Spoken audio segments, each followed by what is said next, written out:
living without anxiety controlling your life. It's possible. You just need to learn to see things differently. Buddhists figured this out centuries ago, and over the next 3 hours, I'm going to share those teachings with you, not as ancient philosophy, but as practical medicine for your modern mind. Tools to recover your calm, release the tension you've been carrying, and return to your center. All you need to do is listen. And gradually, gently, peace will find its way back into your life. Hello, friend. I'm genuinely glad you're here. If you'd like, leave a comment, even just a word or two about how you're feeling right now. You're not alone in this.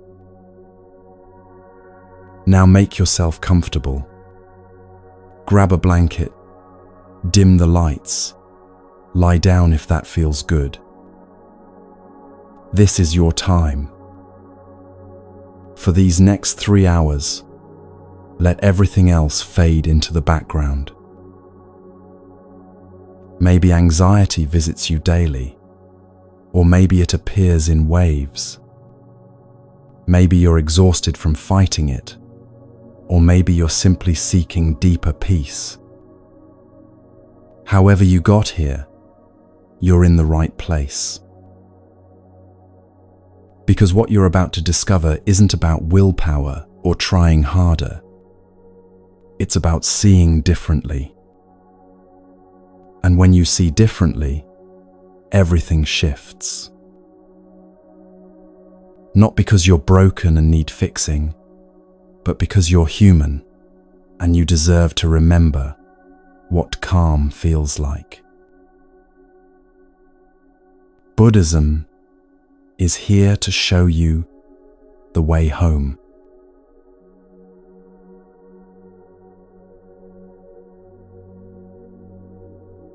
Let me tell you what Buddhism doesn't promise, because this matters more than you might think.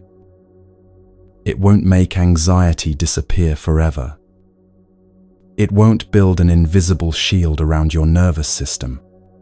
It won't turn you into someone who never feels stressed, worried, or afraid. And honestly, that's the most liberating news you'll hear today. Because what Buddhism actually offers is something far more real, far more lasting, and infinitely more powerful. It offers you a completely transformed relationship with anxiety itself. You'll still feel the flutter in your chest when uncertainty arrives. You'll still notice tension creeping into your shoulders when deadlines loom. You'll still experience that electric current of worry when someone you love is hurting. But here's what changes, and this changes everything. Anxiety will no longer be your master. Think of it this way. Right now, when anxiety shows up, it's like a wave that crashes over you and pulls you under. You get swept away, tumbling in the current, gasping for air, completely at its mercy. But after walking this Buddhist path for a while, something shifts. The waves still come.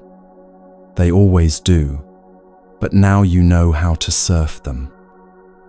You feel the rise, you adjust your balance, you ride it without drowning. The wave doesn't own you anymore. This understanding comes from a teaching that's over 2,500 years old, yet speaks directly to our modern exhaustion. It's called the Four Noble Truths, and before your mind says, "That sounds complicated, let me share it," the way it was always meant to be understood, as a story about waking up. 26 centuries ago, there was a young man named Siddhartha who lived in a palace. His father, terrified that his son would become a wandering monk instead of a king, tried to protect him from everything difficult. No sickness was allowed near him. No elderly people crossed his path. Death itself was hidden behind palace walls.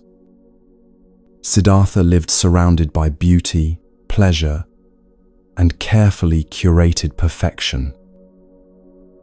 Sound familiar? We do this too, don't we? We scroll past the painful posts. We avoid difficult conversations. We keep ourselves so busy that we never have to sit with what's actually brewing inside. We build our own palace walls, thinking if we just arrange things perfectly enough, anxiety won't find us there. But here's what happened to Siddhartha. One day, curiosity won. He left the palace and encountered what Buddhist teachings call the four sights: a sick person, an elderly person, a corpse, and finally, a wandering monk with a peaceful face. In a single afternoon, his carefully constructed reality shattered. He saw that suffering exists. He couldn't unsee it. And more than that, he realized something that changed the trajectory of his entire life. Avoiding suffering doesn't make it disappear.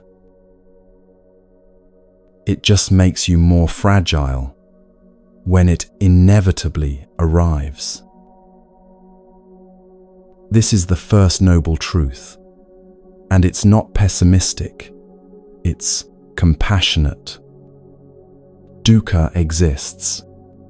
Anxiety, stress, dissatisfaction, that gnawing sense that something's not quite right. These are part of being human. You're not broken because you feel them. You're awake. Siddhartha left everything: the palace, the comfort, the denial, and went searching for a way through. He tried extreme self-denial, nearly starving himself to death. That didn't work. He tried intense meditation practices that left him exhausted. That didn't work either.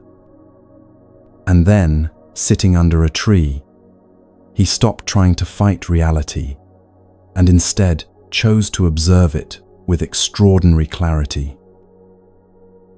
What he discovered became the second noble truth. Anxiety has a cause. It's not random, it's not punishment, and it's not a character flaw. It arises from tanha. This word means craving, but it's deeper than wanting things. It's the constant need for life to be different than it is right now. It's the mental argument with reality that never stops. This shouldn't be happening. I should be further along. If only things were different, then I'd be okay. That resistance, that pushing and pulling against what is, that's where so much of our suffering gets amplified. But here's where it gets beautiful. The third noble truth says, this suffering can be transformed. Not someday, not in another life, not after you become perfect, but here, in this very existence, with this very mind. When you stop adding that second layer of struggle, when you stop fighting the waves and learn to move with them, Instead, something loosens. Space appears. Breath returns. And the fourth noble truth, it's the path itself, the practices we'll explore together over these next 3 hours. Ways of being present, of observing your mind, of returning to your body, of releasing the shoulds that strangle your peace. This isn't about becoming someone else. It's about remembering who you are beneath all the noise. When Siddhartha finally stood up from under that tree, he wasn't someone who never felt discomfort again. He got tired. He experienced physical pain. He faced criticism and betrayal. But his relationship to all of it had fundamentally changed. He was no longer at war with his own experience. And that is what's possible for you too. This is medicine for the mind, not magic for the ego. Buddhism won't hand you a life free from challenges. It won't eliminate every uncomfortable feeling.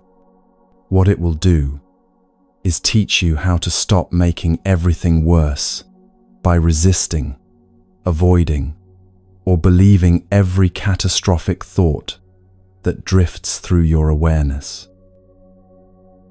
Over the next 3 hours, we're going to walk this path together, not as a lecture, but as an exploration, not as a fix, but as a homecoming. You'll hear stories that mirror your own struggles. You'll encounter practices so simple they might seem too easy to work, until you try them and feel something shift. You'll discover that the peace you've been searching for everywhere else has been waiting patiently inside you all along. This isn't a one-time miracle cure. You won't finish these 3 hours and never feel anxious again. What you will have is a toolkit, a compass, a way of seeing that makes the next moment of anxiety less overwhelming than the last. And then the next one, easier, still. And gradually, you'll realize you're living differently. You're breathing more deeply. You're reacting less quickly. You're present more often. The same life circumstances might still be there, but you're meeting them from a different place, a place of clarity instead of chaos, of wisdom instead of worry. This is what Buddhism actually offers. Not the elimination of the human experience, but the transformation of your relationship to it. Not a promise that you'll never feel anxiety, but a guarantee that anxiety doesn't have to run your life anymore. And that, my friend, is worth every moment of this journey. So take a breath. Settle a little deeper into wherever you're listening from. Let your body soften, even just a fraction. Because what comes next might just change everything.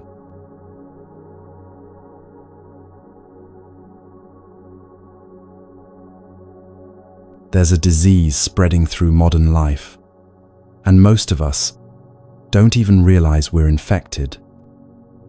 It doesn't show up on medical tests. No doctor will diagnose it, but you feel it every single day.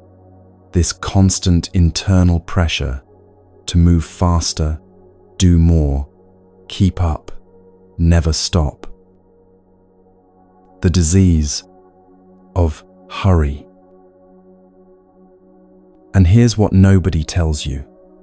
This rush, this relentless velocity you've normalized, is not just exhausting you. It's feeding your anxiety like oxygen feeds fire. We live in a culture that profits from your exhaustion. Every app is designed to keep you scrolling, every notification engineered to fragment your attention, every product promising to save you time, so you can fill that time with more tasks, more productivity, more doing.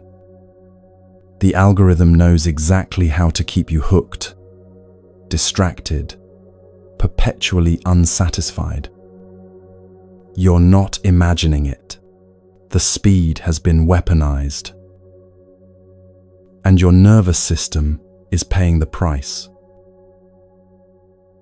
Think about your morning. You probably woke to an alarm that jolted you from sleep, immediately reached for your phone before your eyes fully opened, scrolled through messages and news while still in bed, then rushed through a shower, grabbed whatever food was quickest, checked email while drinking coffee, mentally rehearsing your day while brushing your teeth. And you were already tired before you even left the house. This is what I mean by the disease of hurry. You're racing before the race even begins. Because here's what's happening inside you when you rush. Your body cannot tell the difference between running from a tiger and running to a meeting. Biologically, urgency is urgency. Threat is threat. So when you live in constant hurry, checking your phone while eating breakfast, thinking about tonight's dinner while you're still at lunch, rehearsing tomorrow's presentation while trying to fall asleep, your nervous system stays locked in survival mode. Your heart rate elevates. Cortisol floods your bloodstream. Your breathing becomes shallow. Your muscles tense. Your digestion slows down because your body thinks you need all available energy for running or fighting. And your mind, sensing danger, starts scanning for threats that aren't there. This is how chronic anxiety takes root, not because something terrible is happening, but because you've taught your body that everything is urgent, everything matters, everything needs to be done right now. The sympathetic nervous system, your fight or flight response, was designed for short bursts. See danger, respond, return to baseline. But when you're rushing from the moment you wake until you collapse at night, that system never gets to reset. You're running on stress hormones all day long, and your body starts to believe this is normal. This becomes your baseline. No wonder you're exhausted. No wonder you can't relax even when you have time to rest. Your nervous system has forgotten what safety feels like. The Buddha said something 2,500 years ago that cuts right through this madness. The trouble is, you think you have time. At first, this sounds paradoxical, doesn't it? We rush because we think we don't have time. But look deeper. We rush because we believe there will be a moment, someday, later, eventually, when we can finally rest, finally be present, finally feel okay. We're constantly trading this moment for an imaginary future moment when things will be better, calmer, more complete. After this project is done, then I'll relax. After I get that promotion, then I'll slow down. After the kids are older, after I have more money, after everything falls into place, then I'll finally be able to breathe. But that moment never arrives, because you keep pushing it forward. The goalpost keeps moving, and you keep running toward a finish line that doesn't exist. Let me share a story that changed how I understand this. There was a Zen monk in Japan who lived near a busy train station in Tokyo, one of the most chaotic intersections of humanity you can imagine. Thousands of people rushing in every direction, announcements blaring, the roar of trains arriving and departing every few minutes, the constant surge of urgency. Salary workers rushing to not be late, tourists frantically consulting maps, everyone moving as if their life depended on speed. A Western journalist visited this monk and asked him, "How can you possibly meditate here? How can you find peace in the middle of all this chaos? Don't you want to live somewhere quieter?" The monk smiled. He said, "I don't try to find peace despite the chaos. I simply walk slowly." The journalist looked confused. "Slowly? That's the secret?" And then the monk demonstrated. While everyone around him rushed past, briefcases swinging, faces tight with stress, bodies leaning forward as if perpetually late, eyes glued to phones, this monk walked through the station with such deliberate slowness that people parted around him like water around a stone. Each step conscious, grounded, complete before the next one began. Each breath intentional, full, unhurried. Not because he had nowhere to be, but because he understood something most of us have forgotten. Speed is a choice, and so is presence. The journalist watched, mesmerized. He noticed something remarkable. While everyone else looked stressed, tight, disconnected, the monk's face was completely relaxed. His shoulders were soft. His breathing was visible, steady, deep. And there was something in his eyes, a clarity, an aliveness that everyone rushing past him had lost somewhere along the way. That monk was practicing something Buddhism calls samatha, the art of calming the mind. Not by escaping to a quiet mountaintop, but by choosing stillness within movement. By refusing to let the world's velocity become his velocity. And here's what's beautiful. When you stop running, even for a moment, your mind begins to settle naturally. Like muddy water left undisturbed, clarity returns on its own. You don't have to fight for calm. You don't have to manufacture peace through force of will. You just have to stop fighting against this moment. But our culture tells you the opposite, doesn't it? It tells you that slowing down is laziness. That rest is something you earn only after you've exhausted yourself. That presence is a luxury you can't afford when there's so much to do. That if you're not busy, you're not valuable. And so you keep running through breakfast, through conversations, through your own life, always arriving, but never really there. I want you to understand something crucial. This isn't your fault.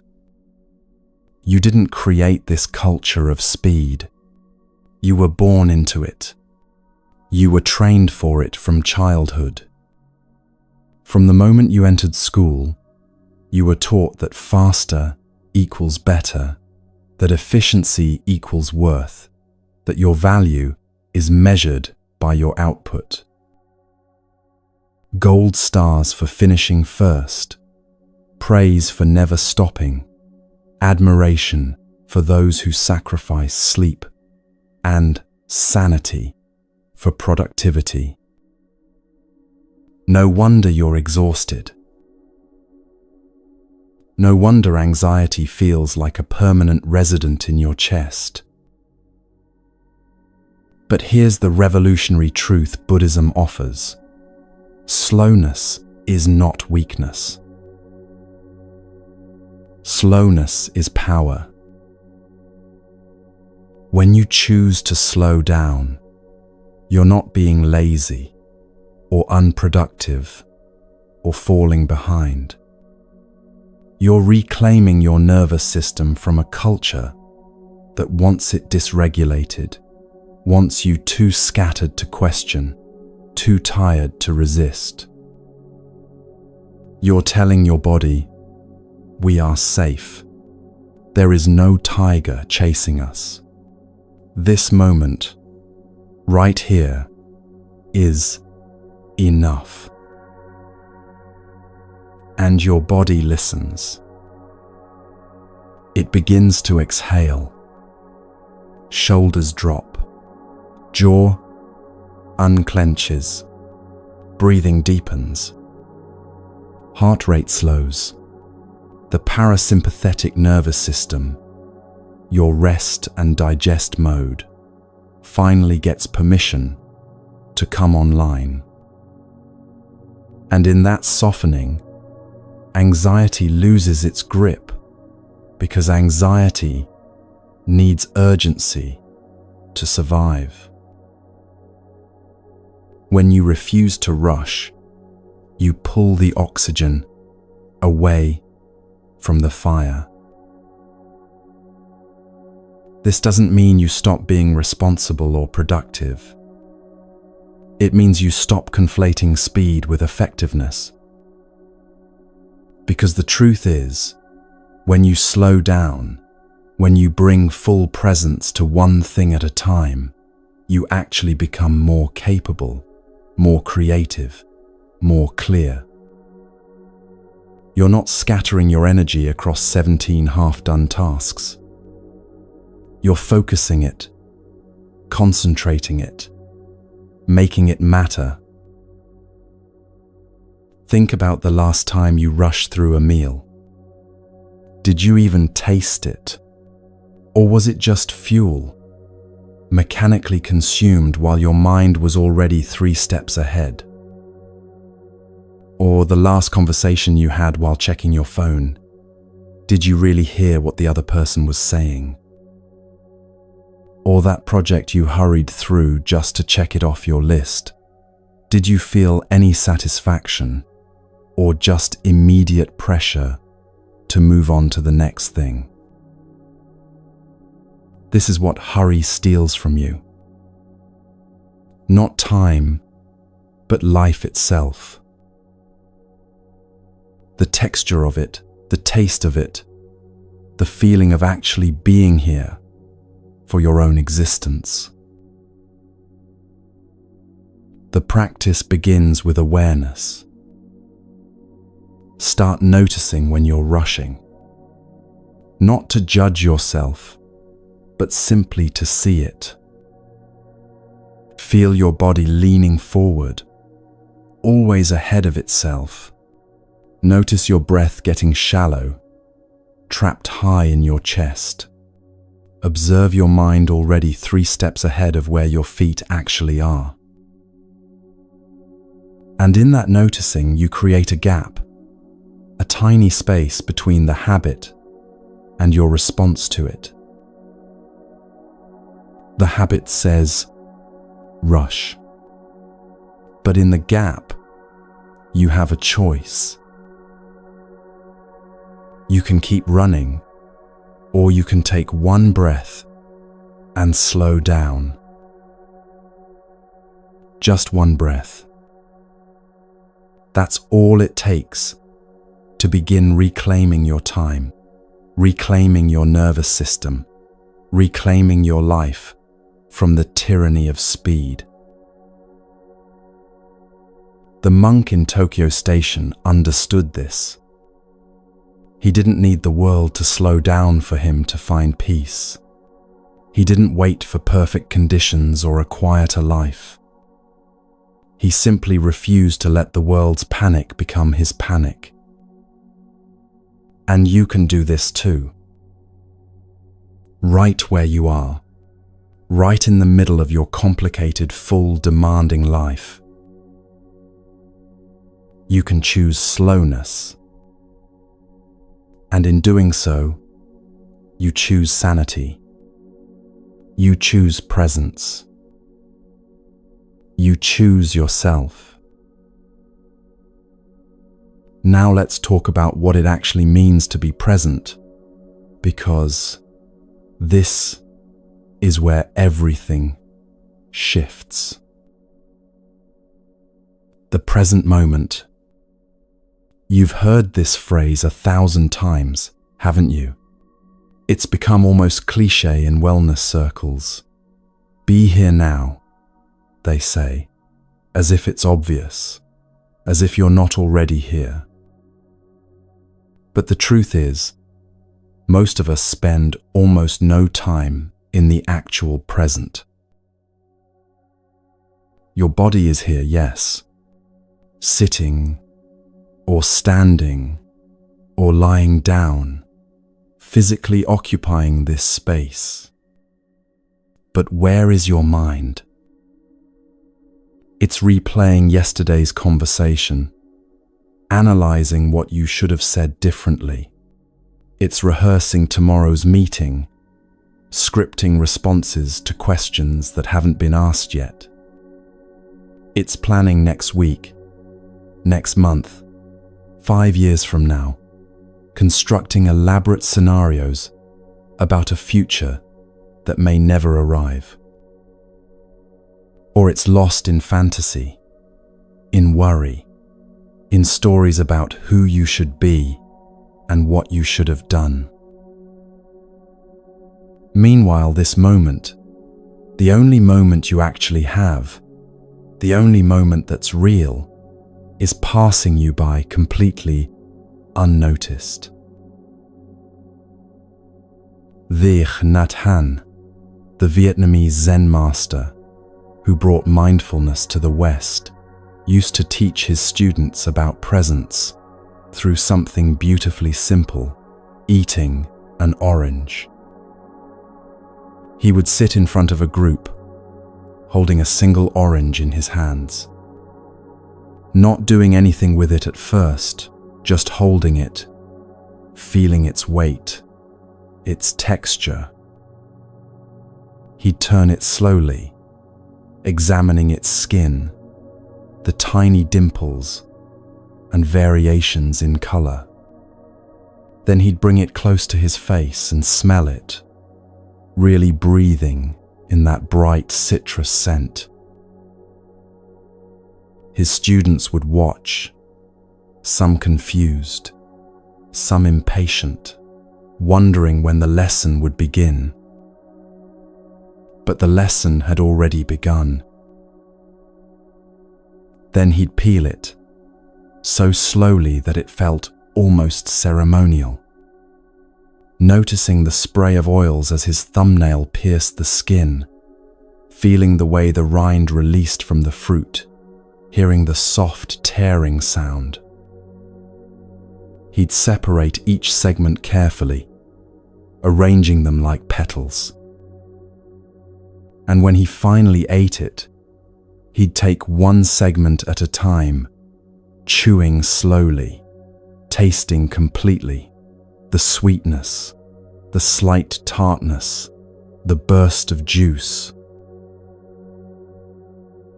It would take him 15 minutes to eat a single orange. His students would watch, initially thinking this was some kind of endurance test.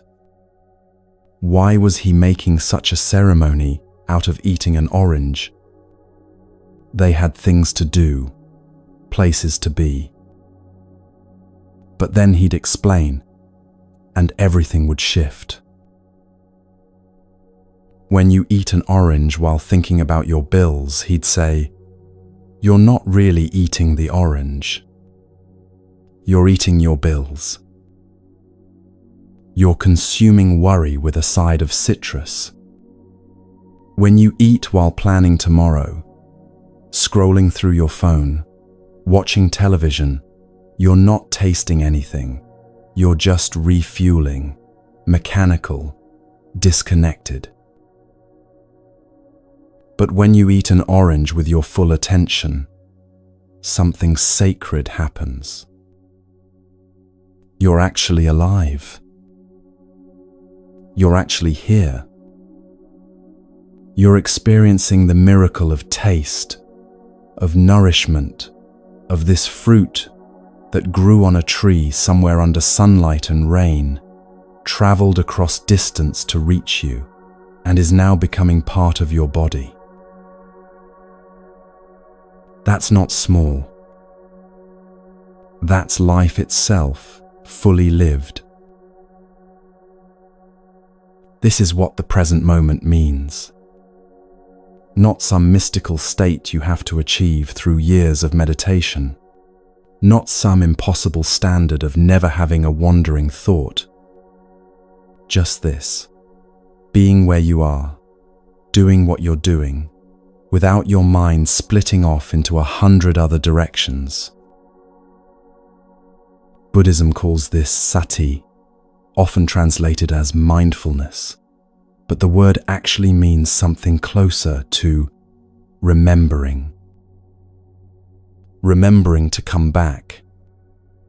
Remembering that life is happening right now, not in the story you're telling yourself about the past or the future. Your mind will wander. That's not a problem. That's not failure. The human mind is designed to wander. It's how we plan, imagine, learn from the past, prepare for the future. The practice isn't achieving some perfect state of constant presence. That's impossible. And that's not even the point. The practice is noticing when you've drifted, and gently, without judgment, bringing yourself back. Again and again and again. That's the whole practice. Think of it like training a puppy. The puppy wanders off, and you don't scold it or shame it. You just gently guide it back, over and over, and eventually the puppy learns. Your mind is the same way. It needs patient, compassionate training, not harsh criticism. And here's why this matters so much for anxiety. Anxiety cannot exist in the present moment. Really think about this. Anxiety is always about something that hasn't happened yet or something that already happened. What if I fail this presentation? What if they don't like me? What if I lose my job, my health, my security? Or it's replaying past mistakes, past humiliations, building evidence for why you should be worried right now. But if you bring your full attention to this exact moment, Not the next breath, not the last one, but this one right here. Where is the anxiety? In this moment, are you breathing? Yes. In this moment, are you safe? Most likely, yes. In this moment, is anything terrible actually happening? Usually the answer is no. The present moment is almost always okay. It's your thoughts about the future or the past that create suffering. Let's do something together right now. Not later, not after you finish listening to this section. Right now. Take a breath in through your nose, filling your lungs completely. And let it out slowly through your mouth. Another breath in, deep and full. And release, letting everything soften. One more. Breathe in deeply, feeling your chest and belly expand. And let it go slowly, releasing any tension you're holding. Now take 2 more breaths at your own pace, your own rhythm. Notice, in those 5 breaths, where was your anxiety? Where was your worry about tomorrow or regret about yesterday? When you brought your full attention to just breathing, just being here, the mental noise probably quieted, even if only for a moment. That's the power of presence. That's what's available to you, always, in any moment you choose to return. This isn't about becoming some enlightened being who never worries. It's about having a refuge you can return to when the mind starts spiraling, when anxiety begins building its catastrophic scenarios. Your breath has been with you since the moment you were born, and it will be with you until your last moment. It's the most faithful companion you have. And when you anchor your attention there, even briefly, you step out of the time machine of anxiety and land back in the only time that's real. Now, why could this alone transform everything?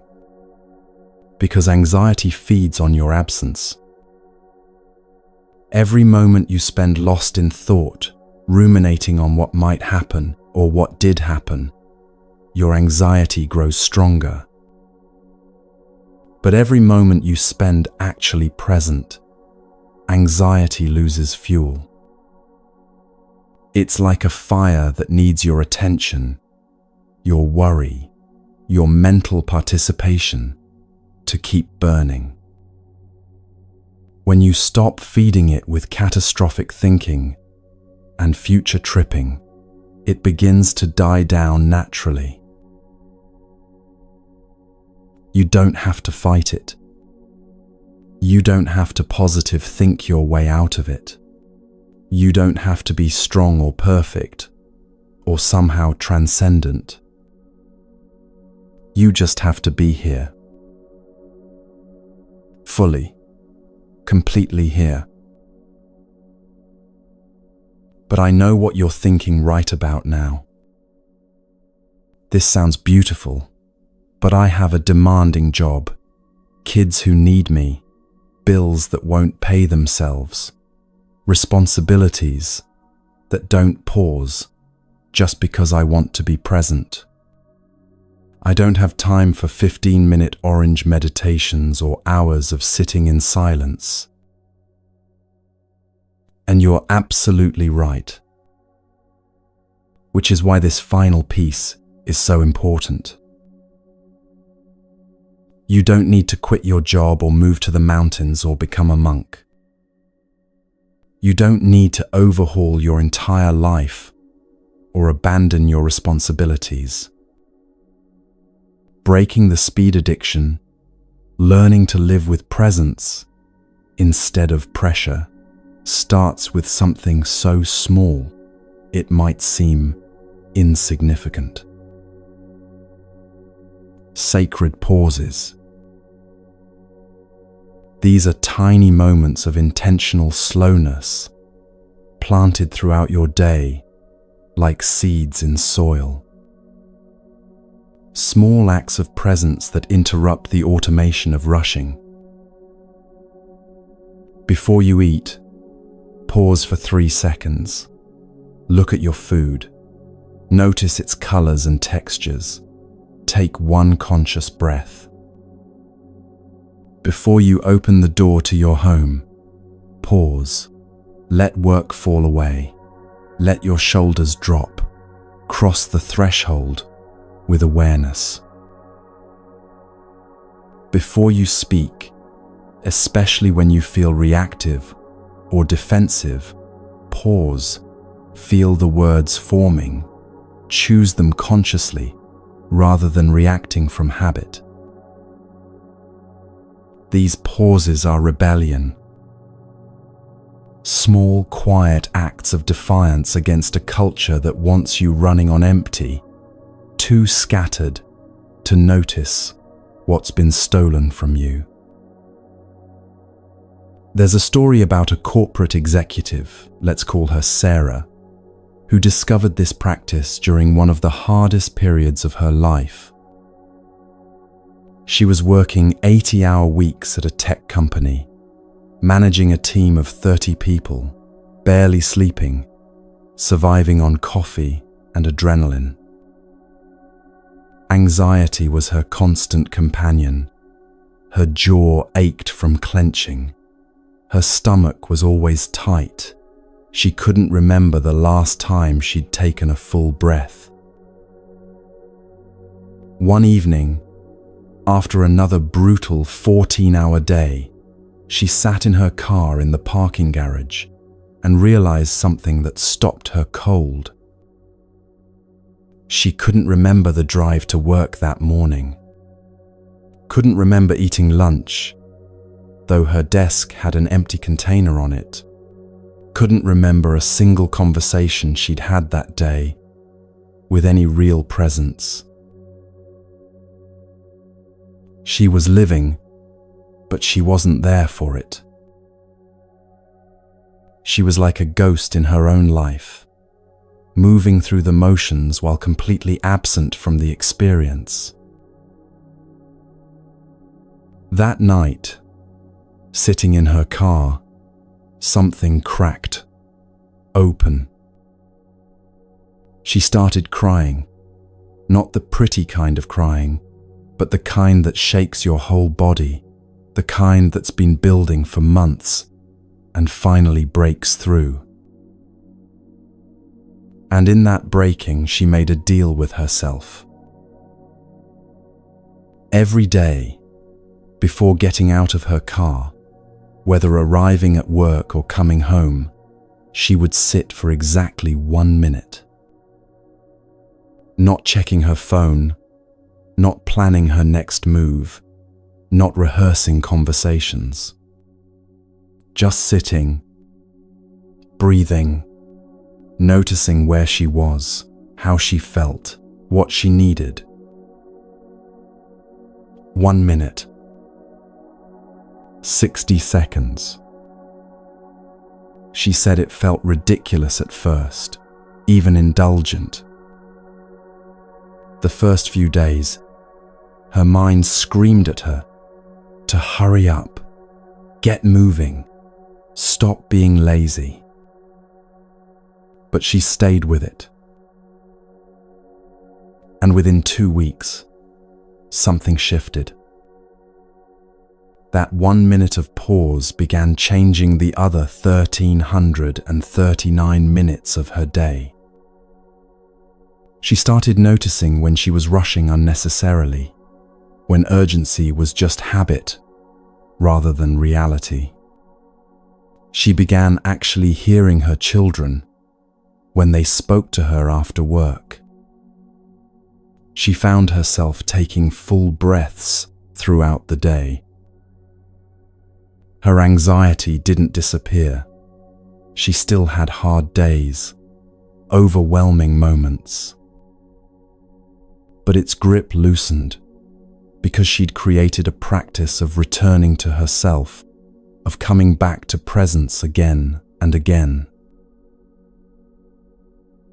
That's what sacred pauses do. They interrupt the automation, the mindless rushing from one thing to the next, without ever actually arriving anywhere. They remind you that you're not a machine programmed for productivity. You're a human being, and being requires presence. Start with one. Choose one transition in your day.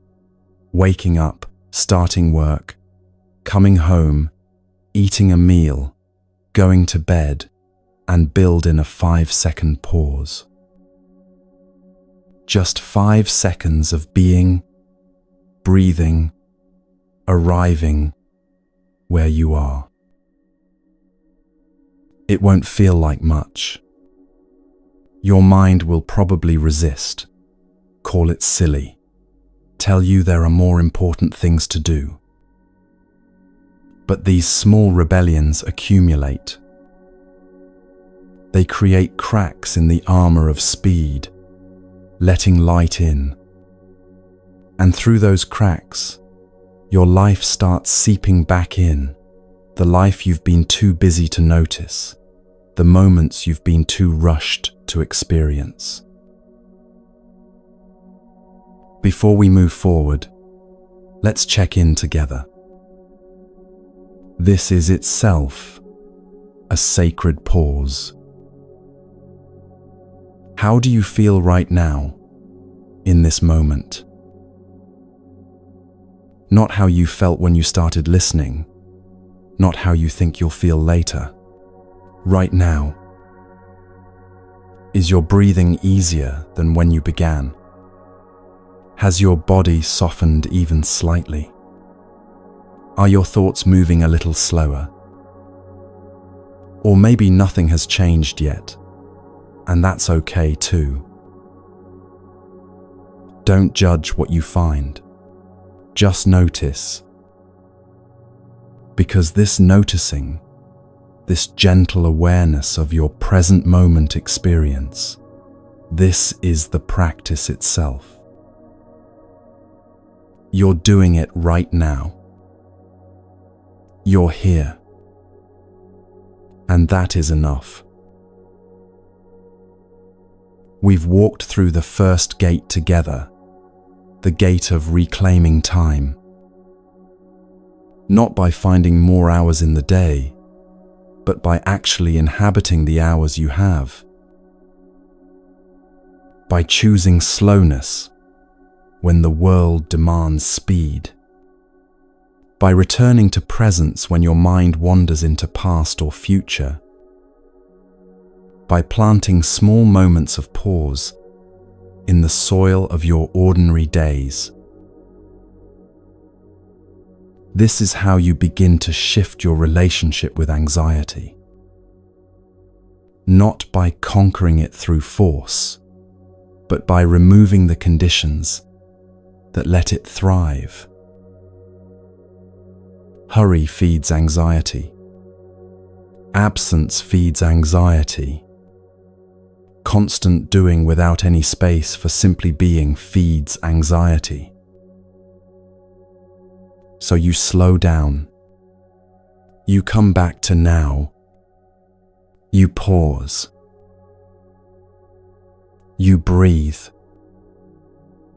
And gradually, breath by breath, moment by moment, You remember what it feels like to be alive, not just productive, not just busy, not just surviving, but genuinely, fully alive. That remembering is the medicine, and you've already begun taking it.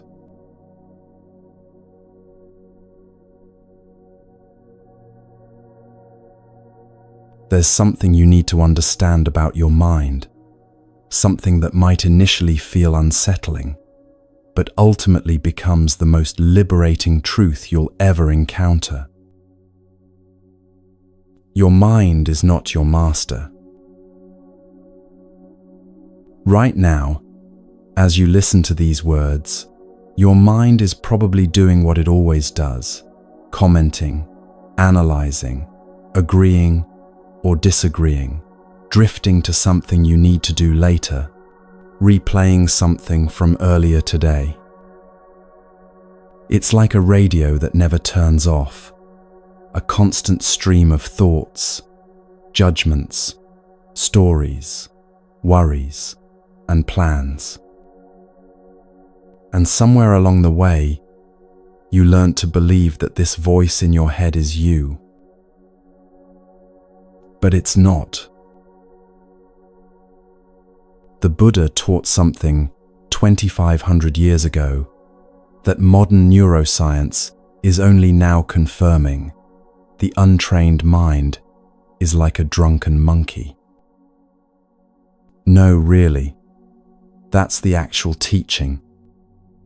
A drunken monkey that's been stung by a bee, leaping wildly from branch to branch, never settling, always agitated, constantly seeking the next thing to grab onto. This monkey mind jumps from thought to thought without any conscious direction from you. One moment you're thinking about what to make for dinner, the next moment you're remembering something embarrassing you said in 3rd grade. Then suddenly you're catastrophizing about your job security, then wondering if you left the stove on, then judging yourself for not being more present, then worrying about that judgment, then thinking about thinking. And here's what makes it so exhausting. You believe all of it. Every thought that appears in your awareness, you take as truth. Every worry, every judgment, every catastrophic prediction, you treat them as facts rather than what they actually are, which is mental events, temporary appearances in consciousness that have no more inherent reality than clouds in the sky. This is where so much of your anxiety comes from. Not from what's actually happening in your life, but from believing the stories your untrained mind is constantly generating. Your mind is like an overprotective parent who sees danger everywhere, a director constantly creating disaster movies in your imagination, a lawyer building cases against you based on evidence that doesn't exist yet. Let me share a story that illustrates this beautifully.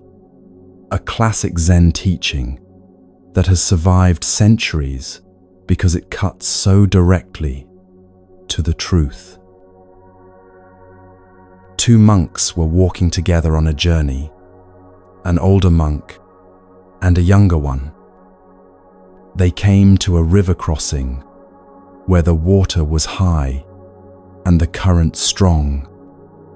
Standing at the bank was a young woman in expensive silk robes, clearly distressed because she couldn't cross without ruining her clothes and possibly being swept away by the current.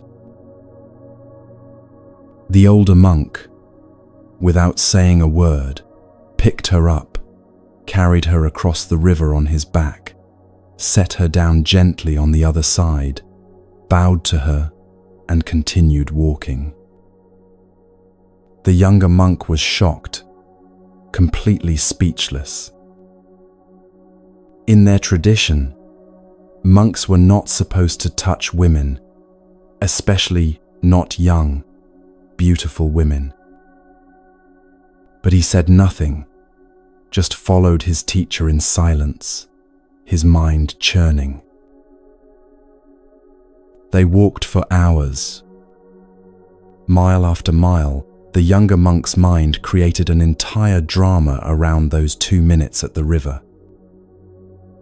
How could his teacher break the rules like that? What would the other monks say if they found out? Had his teacher lost his way? Was this a test of the young monk's loyalty?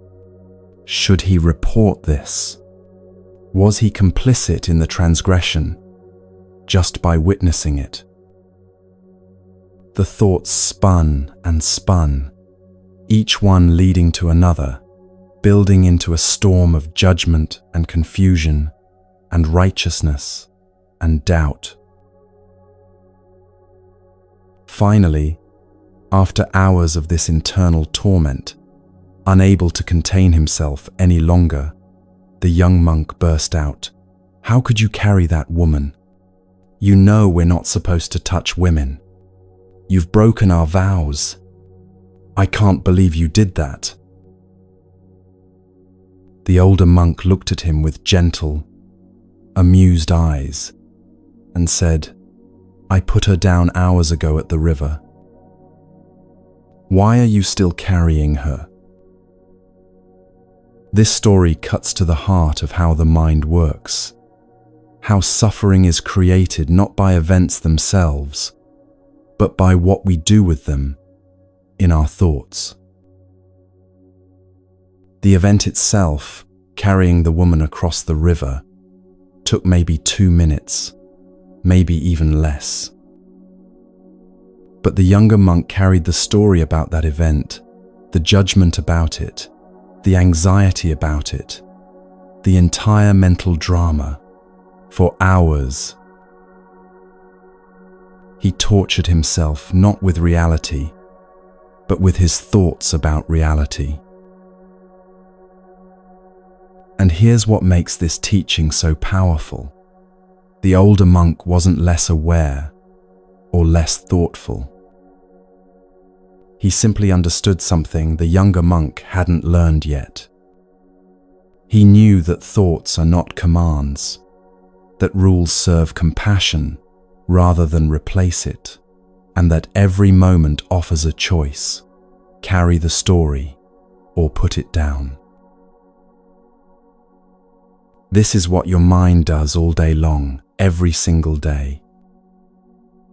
It picks things up: worries, judgments, resentments, fears, old conversations, anticipated disasters, and carries them for hours, days, sometimes years, long after the actual moment has passed.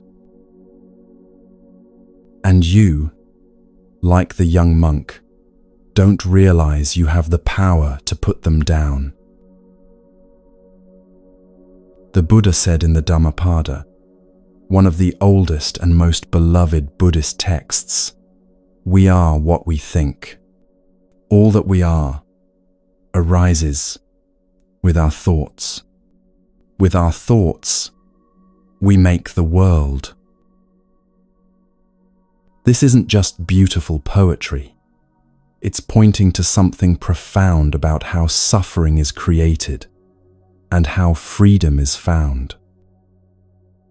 Your thoughts literally construct your experience of reality.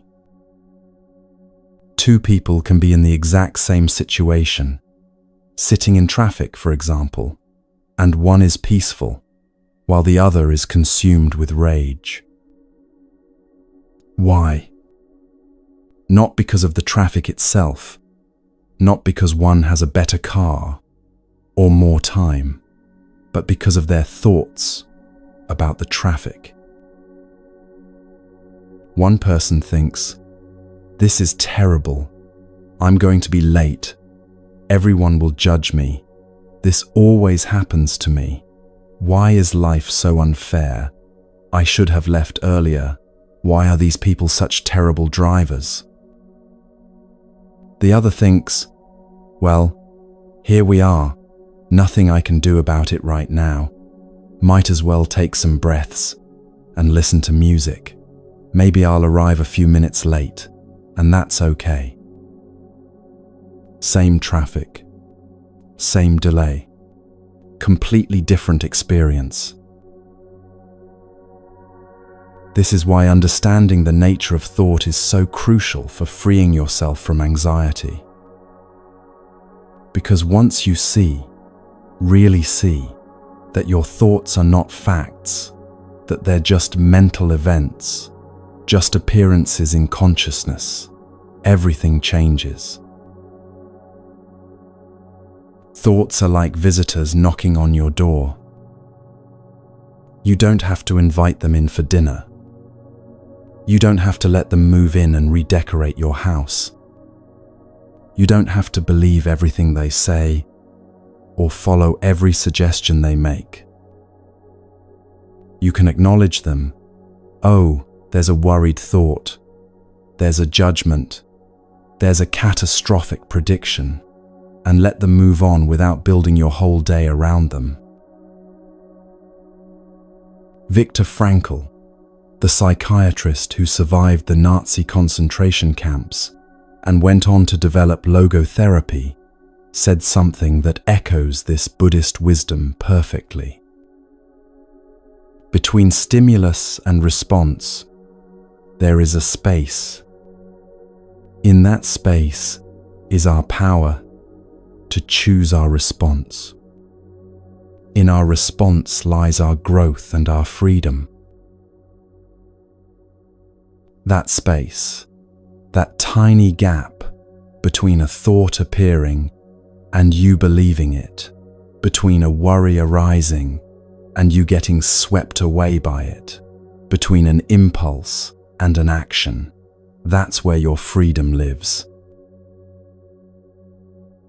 And the beautiful thing, you can learn to widen that space. You can train your mind to pause, to observe, to choose, rather than automatically react. This is what we're going to explore now, how to observe your mind without being controlled by it. Buddhism calls this vipassana, which translates to clear seeing or insight. It's the practice of watching your thoughts without becoming them, observing your mind without being swept away by every mental current that flows through. Imagine your mind is the sky. Throughout the day, all kinds of weather passes through: clouds, storms, sunshine, fog, rain, snow, wind. Sometimes the weather is gentle and pleasant, warm sunlight and soft breezes. Sometimes it's harsh and difficult, dark thunderstorms and cold winds. But here's what never changes: the sky itself. The sky doesn't fight the clouds. It doesn't say, "I shouldn't have clouds today. This is terrible. I need to make the clouds go away. I should be better at keeping clouds out." It simply holds them, allows them, provides space for them to move through. And no matter how dark the storm gets, no matter how violent the weather becomes, the sky is never actually damaged by it. When the storm passes, the sky is still there, unchanged, vast, open. You are like that sky. Your thoughts, your emotions, your worries and fears and joys and sorrows. These are the weather. They come, they intensify, they move through, they pass. But you, the awareness that observes all of this, the consciousness in which all experience appears, you remain. This is one of the most revolutionary insights in all of Buddhism. You are not your thoughts. You are the space in which thoughts appear. You are not the weather. You are the sky. When you can rest in that understanding, even for a moment, anxiety loses its absolute power over you. Because you realize, oh, this is just weather. This is just a thought storm passing through. It feels intense right now. It feels so real, but it's not who I am. It's not permanent, and it won't last forever. Let me give you a practical tool you can use right now, today, the very next time anxiety starts building in your mind and body. When you notice a thought that's creating distress, pause and ask yourself this simple but powerful question: is this a fact, or is this a story my mind is telling? Let's try it with a real example, one that many people experience. Imagine you have a job interview tomorrow. Your mind starts spinning the moment you think about it. I'm going to mess this up. I always mess these things up. I never know what to say. They're going to ask me questions I can't answer. They're going to see right through me. They'll know I'm not really qualified.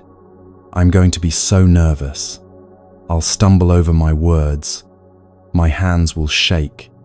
They're going to judge me harshly. I won't get the job. I'll never get a good job. I'm going to end up broke and alone. That's the catastrophe spiral. And if you've ever experienced anxiety, you know exactly what I'm talking about. One thought leads to another, each one more dire than the last, until you're not just nervous about an interview, you're convinced your entire future is doomed, your life is falling apart, everything you've feared is about to come true. But now, pause. Take a breath. Ask the question, is this a fact or is this a story? Fact, you have an interview tomorrow. Story, you're going to mess it up. Fact, you feel nervous right now. Story, being nervous means you'll fail. Fact, you don't know what questions they'll ask. Story, you won't be able to answer them. Fact, this is an important opportunity. Story, your entire future depends on this one interview. Do you see the difference? Facts are things that are actually verifiably true in this moment. Stories are narratives your mind creates about what might happen, usually based on fear, past experiences that may not be relevant anymore, or worst-case scenarios that have a very low probability of actually occurring. And here's the thing, your mind is really, really good at making stories feel like facts. It's so convincing, so authoritative in its delivery that you don't even question it. The thought, "I'm going to fail," appears with such certainty, and immediately your body responds, as if failure has already happened. Heart racing, palms sweating, stomach churning, muscles tensing. But when you learn to distinguish between facts and stories, you create space. You don't have to believe every thought just because it showed up in your mind with a convincing tone. You can acknowledge the thought, "Okay, my mind is telling me a failure story right now," without treating it as prophecy. I want to share a story about a student I once knew who discovered this for herself in a profound way.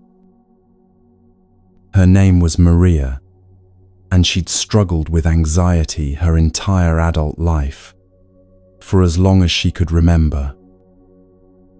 She described it as a constant companion, always there in the background, always loud, always telling her she wasn't good enough, that something terrible was about to happen, that she needed to be vigilant and worried, or everything would fall apart.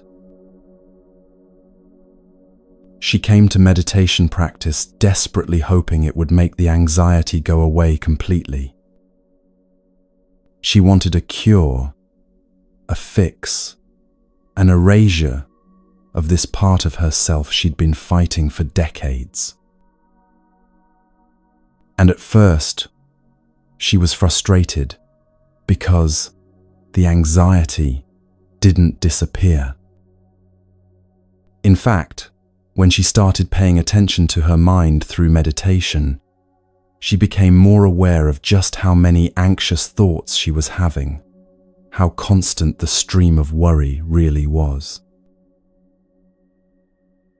"It's worse now," she said.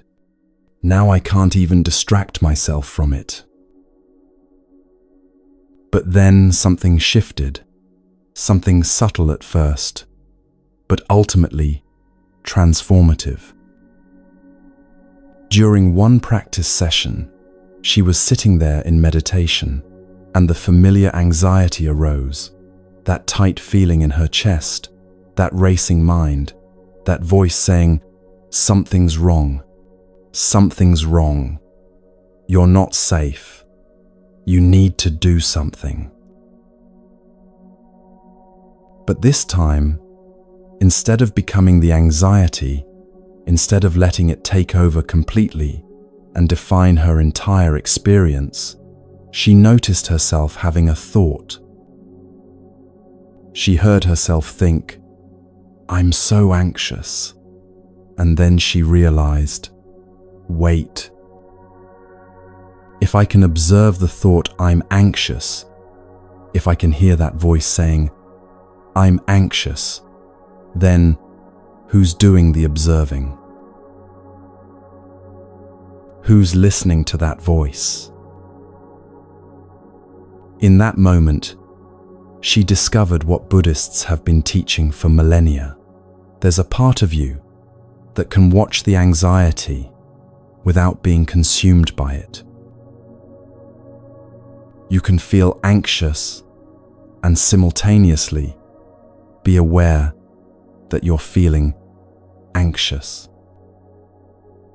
And that awareness, that observer, that witnessing presence is separate from the anxiety itself. She described it like this, and I'll never forget her words. It was like I'd been drowning in the ocean my whole life, convinced that I was the waves, that I was the water itself. And suddenly I realized I could also be standing on the shore, watching the waves crash and recede. The waves were still there, still intense, still powerful, but I wasn't only in them anymore, being tossed around. Part of me was safe on land, just observing, just witnessing. That's vipassana. That's clear seeing. And it's available to you right now, in this very moment.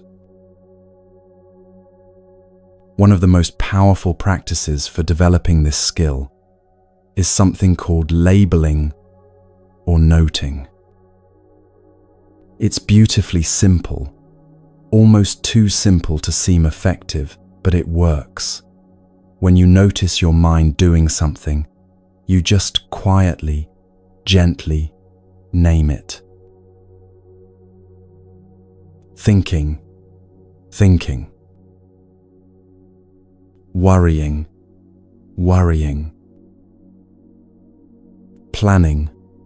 Planning. Judging. Remembering. You're not trying to stop the thoughts. That's impossible, and it only creates more tension, more inner conflict. You're just acknowledging them, naming them, creating a tiny bit of space between you and the mental activity. Like a naturalist observing birds. Oh, there's a sparrow, there's a cardinal, there's a crow. You're simply noting what's present without becoming it. Try it right now. Whatever thought is moving through your mind at this moment, just notice it and silently label it. Listening. Wondering. Doubting. Analyzing. Feel how that creates distance. You're not suppressing anything, not pushing anything away, not saying thoughts are bad or wrong. You're just observing, the way you might watch clouds drift by or leaves float down a stream, acknowledging what's there without grasping at it or fighting against it. This practice works because it engages a different part of your brain, the observing, witnessing, metacognitive part, rather than the reactive, emotional part. When you label worrying, you're not in the worry anymore. You're watching it from a slight distance, which automatically creates some separation, some breathing room. And in that separation, something miraculous happens. The thought loses some of its charge, some of its grip on you. It's still there, yes, but it's no longer the only thing in your awareness, no longer the totalizing reality it felt like before. It becomes one event among many, one cloud in a vast sky, rather than the entire universe of your experience. This is how you create distance without suppression, space without resistance. You're not saying, I shouldn't think this way, these thoughts are bad, I'm a bad person for having these thoughts, I need to get rid of them immediately. That approach just creates more inner conflict, more tension, more suffering, more shame. Instead, you're saying, oh, there's a thought. There's worry appearing in my awareness. There's anxiety moving through like weather. I see you. I acknowledge you, and I don't have to become you or be controlled by you. It's the difference between being caught in a rainstorm, getting completely soaked and battered, and watching rain through a window while sitting in a warm, dry room. Both involve rain, both involve witnessing the same weather, but your relationship to it is completely different. The sky holds all weather without being damaged by any of it. And you can learn to do the same with your thoughts and emotions. Now let's talk about what to do when the really difficult thoughts come. The fear thoughts, the anxiety thoughts, the ones that feel so real and so urgent that you can't imagine not believing them, not responding to them immediately. Because here's the truth. You're going to have fear thoughts. You're going to have moments of anxiety. That's part of being human, part of having a brain that's wired to protect you by constantly scanning for danger, anticipating problems, preparing for worst-case scenarios. The question isn't how to never have another anxious thought. The question is, what do you do when those thoughts appear? Most people meet anxiety with combat. They fight it, resist it, try to push it away, or talk themselves out of it. Don't be anxious. Stop worrying. Just think positive. You're being irrational. Get over it. You're fine. There's nothing to worry about. But have you noticed that fighting anxiety usually makes it stronger? That resistance feeds it, gives it more energy, more importance. Buddhism offers a completely different approach. Meet anxiety with curiosity, not combat.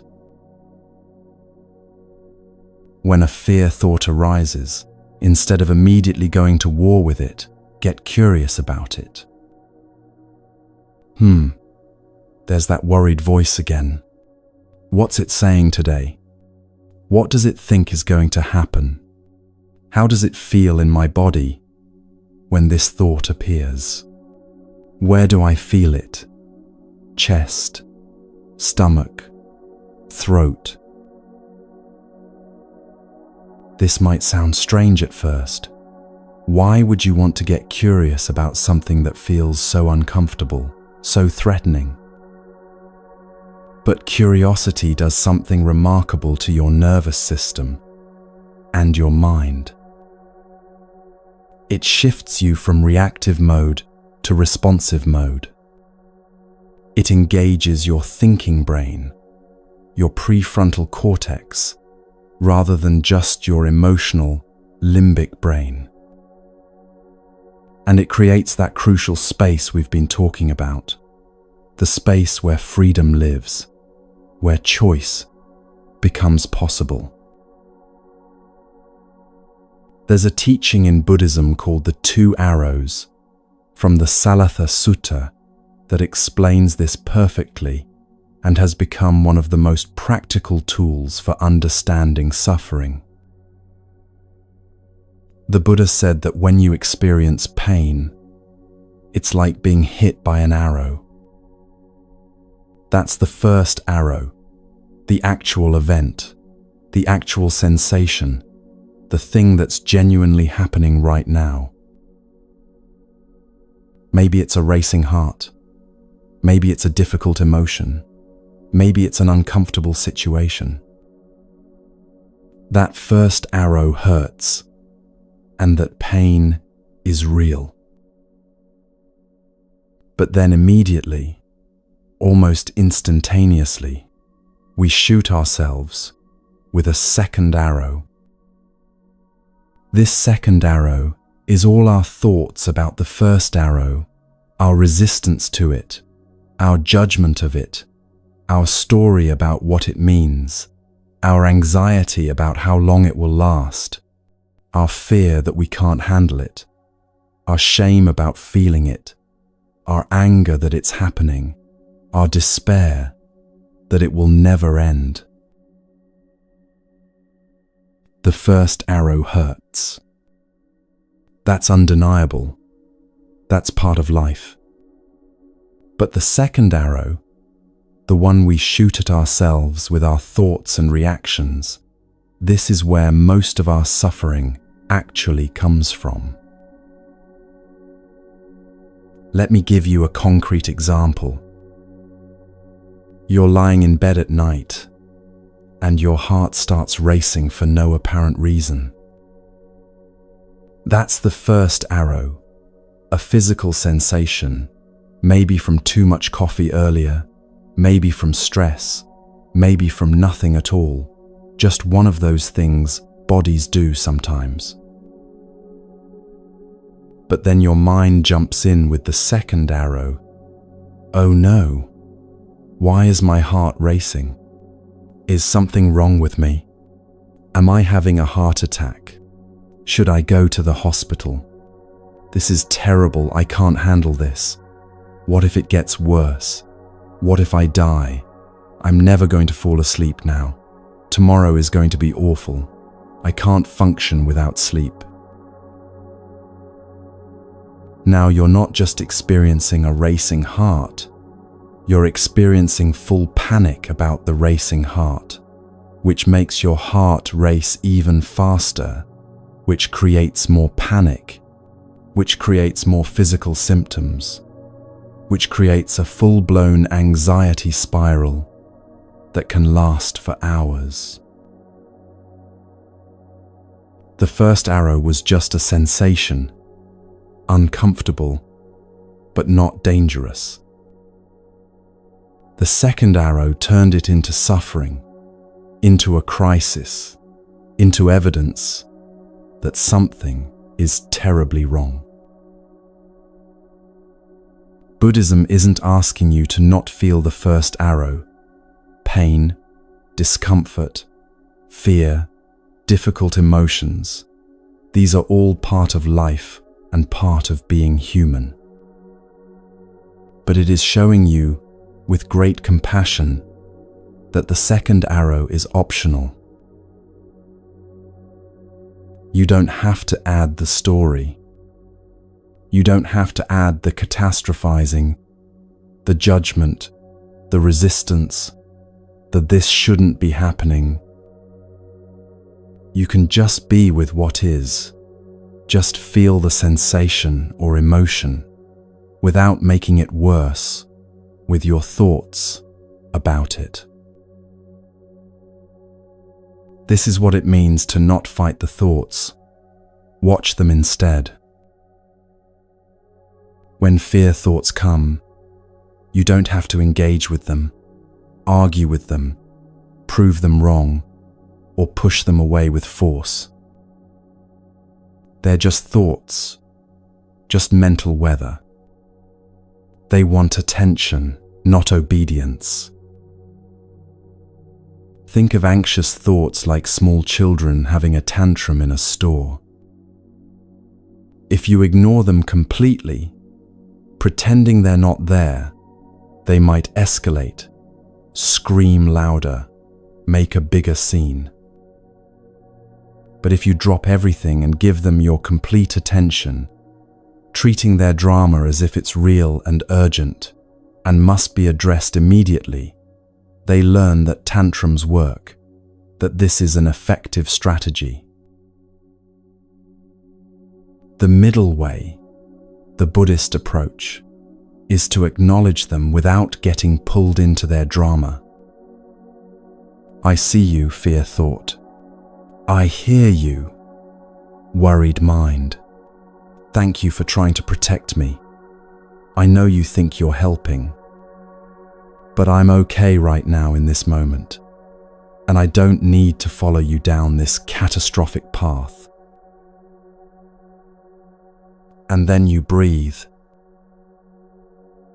Breathing is your anchor when the mental storm hits, when thoughts are swirling and threatening to pull you under. Not because breathing will magically make the thoughts disappear. It won't. But because it gives you something real to return to, something happening right now in this actual moment, rather than in the imaginary future your anxious thoughts are creating. When fear thoughts are swirling, try this.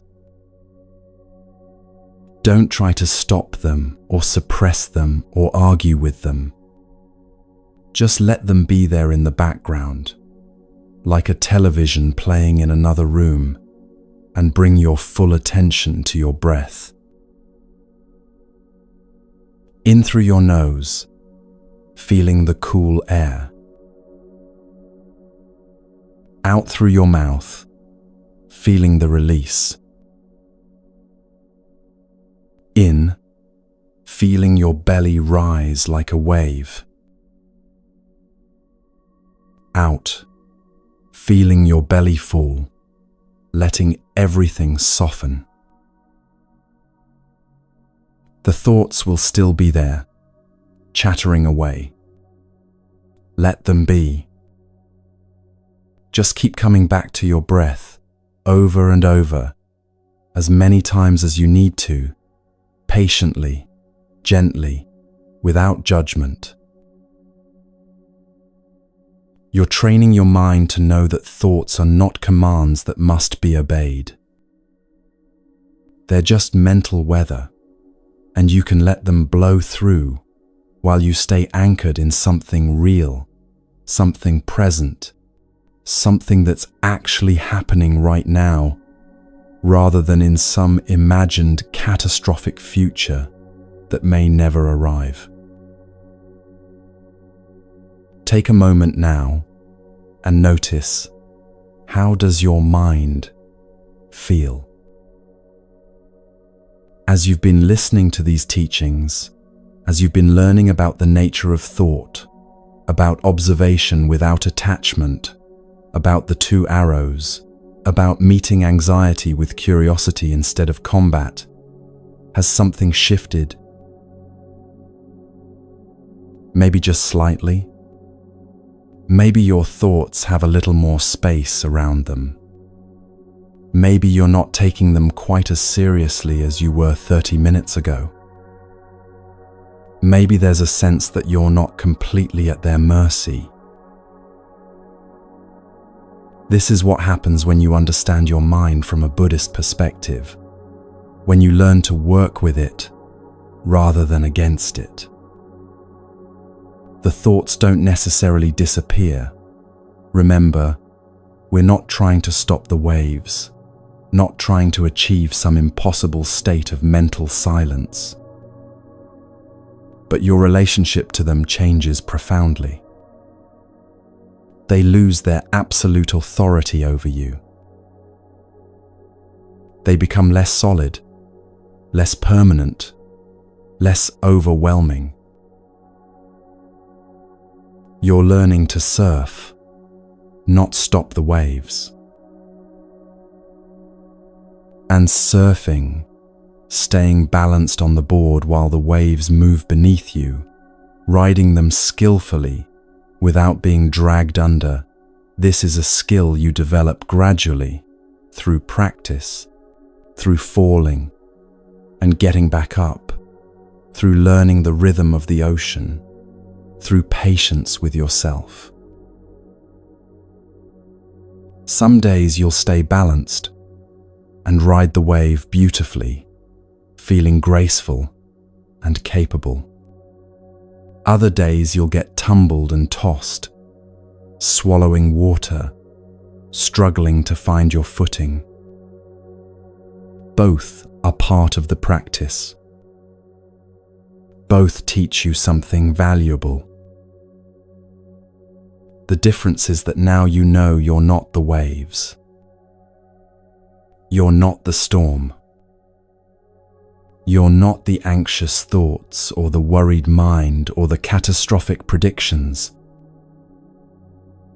You're the awareness that can watch it all, can choose how to respond, can find stability, even when the mind is churning, can remain present, even in the midst of mental chaos. This is the second gate, freeing your mind. Not by controlling every thought, not by achieving some impossible state of mental perfection or constant peace, but by understanding the nature of thought itself and learning to observe without being controlled, to witness without being swept away. The monkey is still there, jumping from branch to branch, chattering and gesticulating. But now you can watch the monkey instead of being the monkey. Now you can see the performance without believing you are the performer. And in that watching, in that space of awareness, in that gap between thought and belief, you discover something that's been there all along, a stillness that doesn't depend on what your mind is doing, a peace that exists beneath the noise, a freedom that was never actually lost, just temporarily forgotten beneath layers of identification and belief. You're remembering it now, right here, right now, as these words land in your awareness, as your breath moves in and out, as thoughts arise and pass.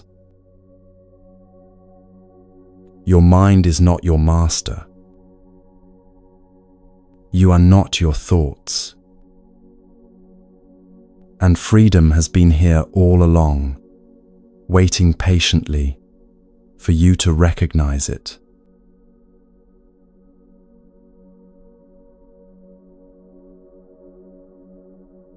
Your body has been trying to talk to you for a very long time. Maybe for years. Maybe for decades. And all this time, you've been so busy living in your head, thinking, planning, worrying, remembering, anticipating, that you haven't heard a single word it's been saying. Buddhism calls the human body a precious birth, a rare opportunity. Not because it's sacred or divine or should be worshipped, but because it's incredibly rare to be born human, to have this specific vehicle for practice, this particular instrument for awakening. Think about it. You could have been born as any form of life, or no life at all. But here you are, with this body, this nervous system, this capacity for awareness. And what have we done with this gift?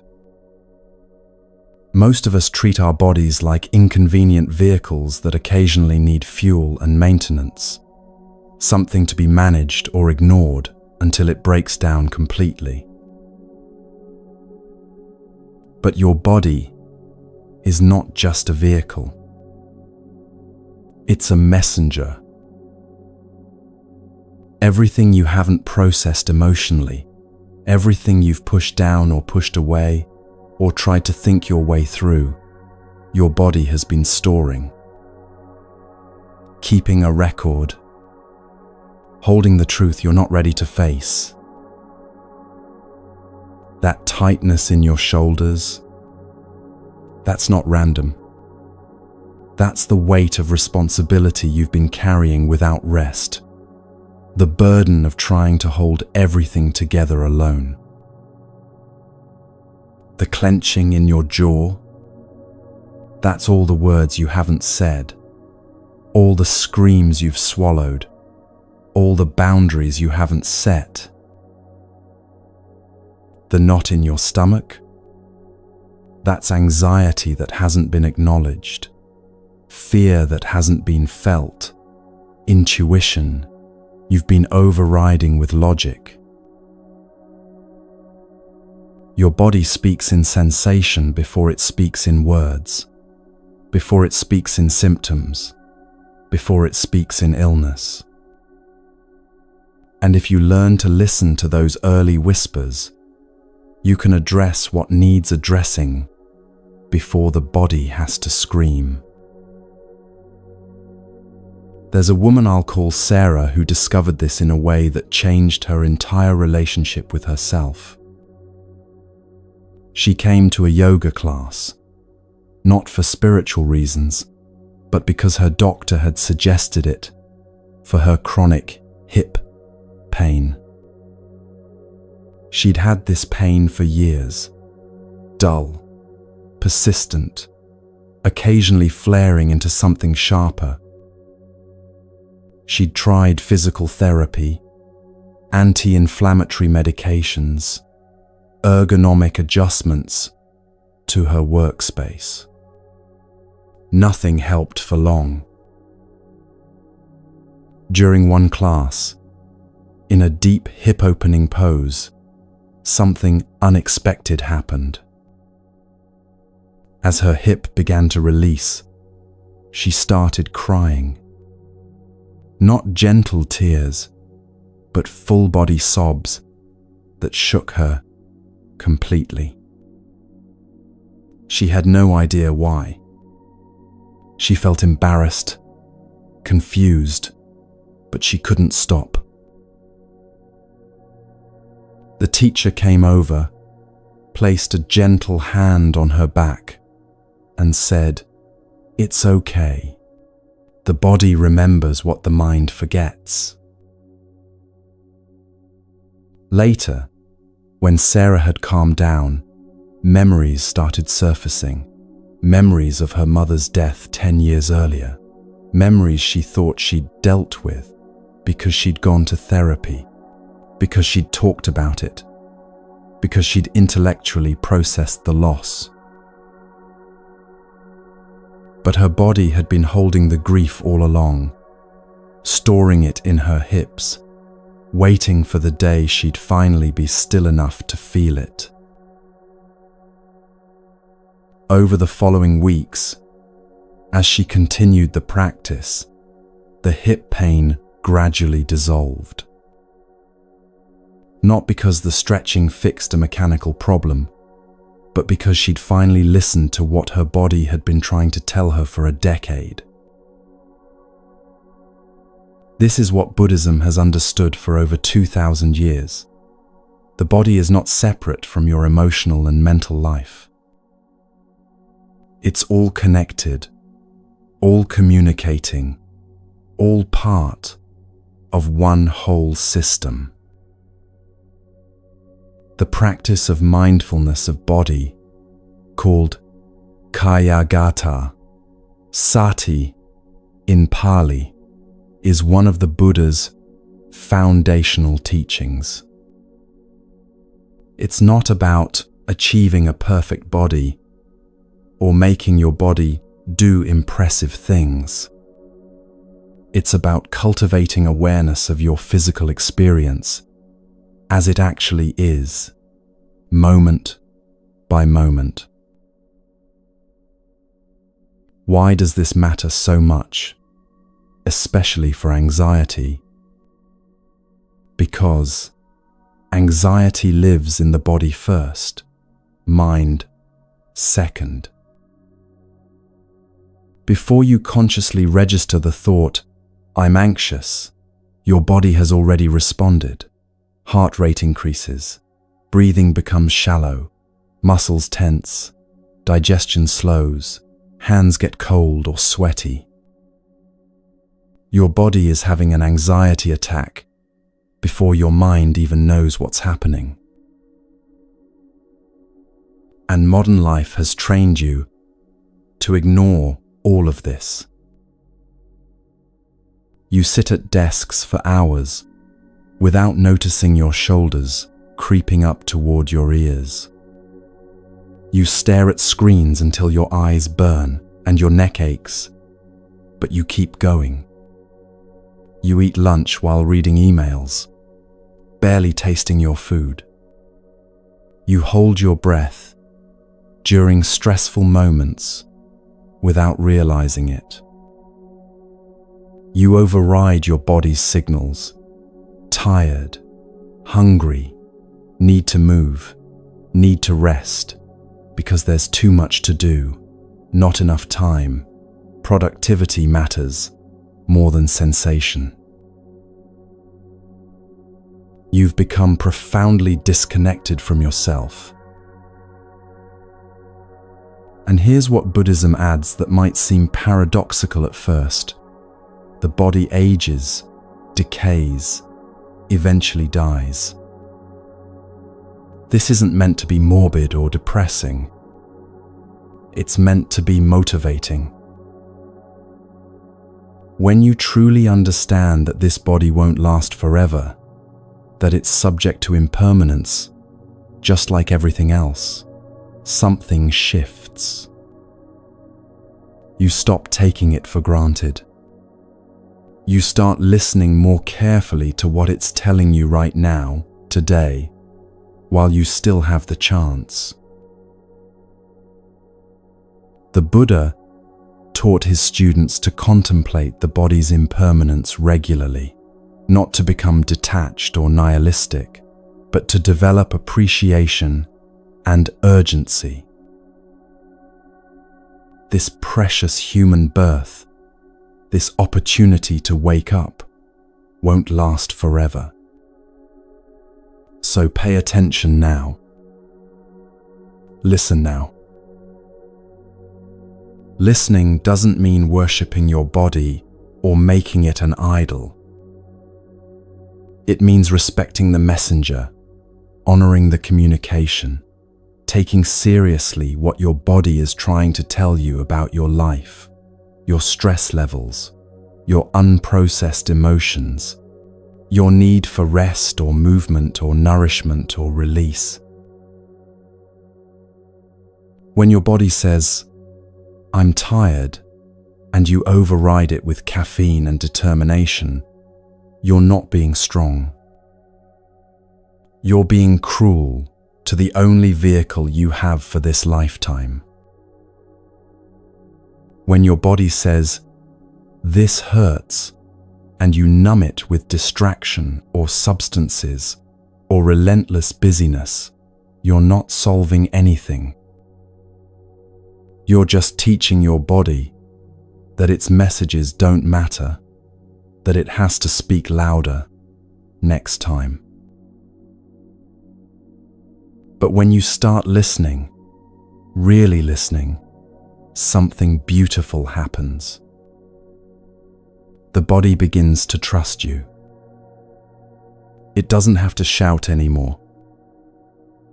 It can whisper, and you'll hear it. So how do you begin to listen after years of ignoring? You start with something gentle, something that doesn't require you to be flexible or fit or have any special skills. You start with simple awareness. Right now, wherever you are, let's do a friendly check-in with your body. This isn't a formal meditation with rules and right ways to do it. This is just you checking in with yourself, the way you might check in with a friend. Start at the top of your head. What do you notice there? Any tension? Any tightness? Any sensation at all? Don't try to change it. Just notice it. Move your awareness to your face, your jaw. Are you clenching? Most people are, and don't even realize it. Let your jaw soften if it wants to. Bring your attention to your shoulders. This is where so many of us hold the weight of the world. Are they up by your ears, tight and braced? Can you let them drop just a little? Just soften the grip. Notice your chest, your breathing. Is it shallow and high, or deep and full? No judgment, just curiosity. Your stomach, your belly. Any tightness there? Any butterflies or knots or heaviness? Your hands. Are you making fists? Can you let them unfold? Let your fingers relax. Your legs, your feet. Can you feel them? Are they touching the ground? Can you sense the earth supporting you? That's it. That simple scan, that simple noticing is the practice. You might be surprised by what you discover. Places you didn't know were tense. Sensations you've been ignoring. For so long, they've become background noise. Areas of your body that feel almost numb because you've disconnected from them so completely. Buddhism recognizes 3 basic types of physical sensation: pleasant, unpleasant, and neutral. This is part of a practice called Vedanānupassana, observing feelings or sensations as they arise. Pleasant sensations, warmth, softness, relaxation, comfort. These are easy to be with, easy to notice. But notice what your mind does with them. It wants to hold on to them, make them last forever, turn them into something permanent. Unpleasant sensations, tension, pain, discomfort, restlessness. These are harder to be with. Your mind wants to push them away immediately, fix them, make them stop. Neutral sensations, everything else, the vast majority of your bodily experience that's neither particularly pleasant nor unpleasant. Your mind tends to ignore these completely, not finding them interesting enough to pay attention to. But here's what's revolutionary. You can be aware of all 3 types without grasping at the pleasant, without pushing away the unpleasant, without ignoring the neutral. You can just notice. Just be with what is. There's a story about a businessman, let's call him James, who attended a silent meditation retreat, mostly because his wife insisted and he couldn't think of a good excuse. He spent his entire life in his head, analyzing, planning, strategizing, problem-solving. His body was just the thing that carried his brain from meeting to meeting. He exercised for health, ate for fuel, slept when absolutely necessary. On the 3rd day of the retreat, during a walking meditation practice, the teacher said something simple: feel your feet on the earth. James had walked millions of steps in his life, but he'd never actually felt his feet on the earth. So he tried. He slowed way down, felt the heel of his right foot touch the ground, felt his weight shift forward, felt his toes pressing into the earth, felt his left foot lift and move forward. And suddenly, without warning, he started weeping. He felt, for the first time in decades, that he actually existed, that he was real, that he had a body, that he was connected to something solid and true, that he wasn't just a floating head full of thoughts and worries and endless mental noise.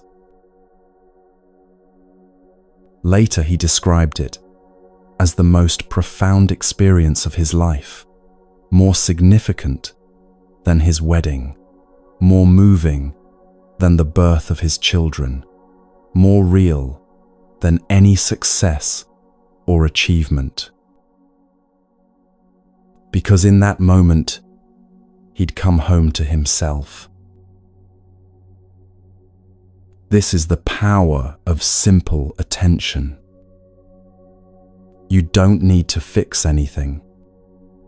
You don't need to be more flexible, or stronger, or healthier, or different in any way. You just need to notice, to feel, to be present in your own physical experience. And when you do this, when you finally bring kind awareness to your body, after years of ignoring or criticizing or pushing it beyond its limits, the body responds. Tension that's been held for months or years begins to soften. Not because you forced it to, not because you tried really hard to relax, but because the body relaxes when it's finally heard, when it's finally met with gentleness instead of judgment or demand. It's like a child who's been crying for attention. Once you finally stop, kneel down, and really listen, the crying stops. Not because you fixed the problem or gave them what they wanted, but because they feel seen, heard, acknowledged. Your body is the same way. It doesn't need you to be perfect. It just needs you to pay attention. Now, let's talk about the simplest, most accessible practice in all of Buddhism, one that you've been doing since the moment you were born, one that will be with you until your last moment, one that's always available, no matter where you are or what's happening. Your breath. Not controlling it, not forcing it to be deep or slow or any particular way. Just befriending it, just noticing it. The Buddha taught breath awareness, called Anapanasati, as one of the most fundamental practices for developing calm and insight. It's so simple that people often underestimate it. They think, that can't be enough. There must be something more complicated, something more advanced. But masters spend entire lifetimes with the breath and never exhaust its depths. Why is the breath so powerful? Because it's the bridge between your conscious and unconscious mind, between your voluntary and involuntary nervous system, between your body and your awareness.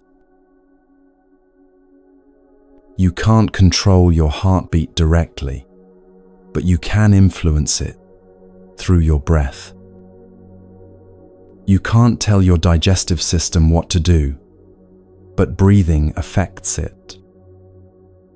You can't command your anxiety to disappear, but you can shift your nervous system state through breathing.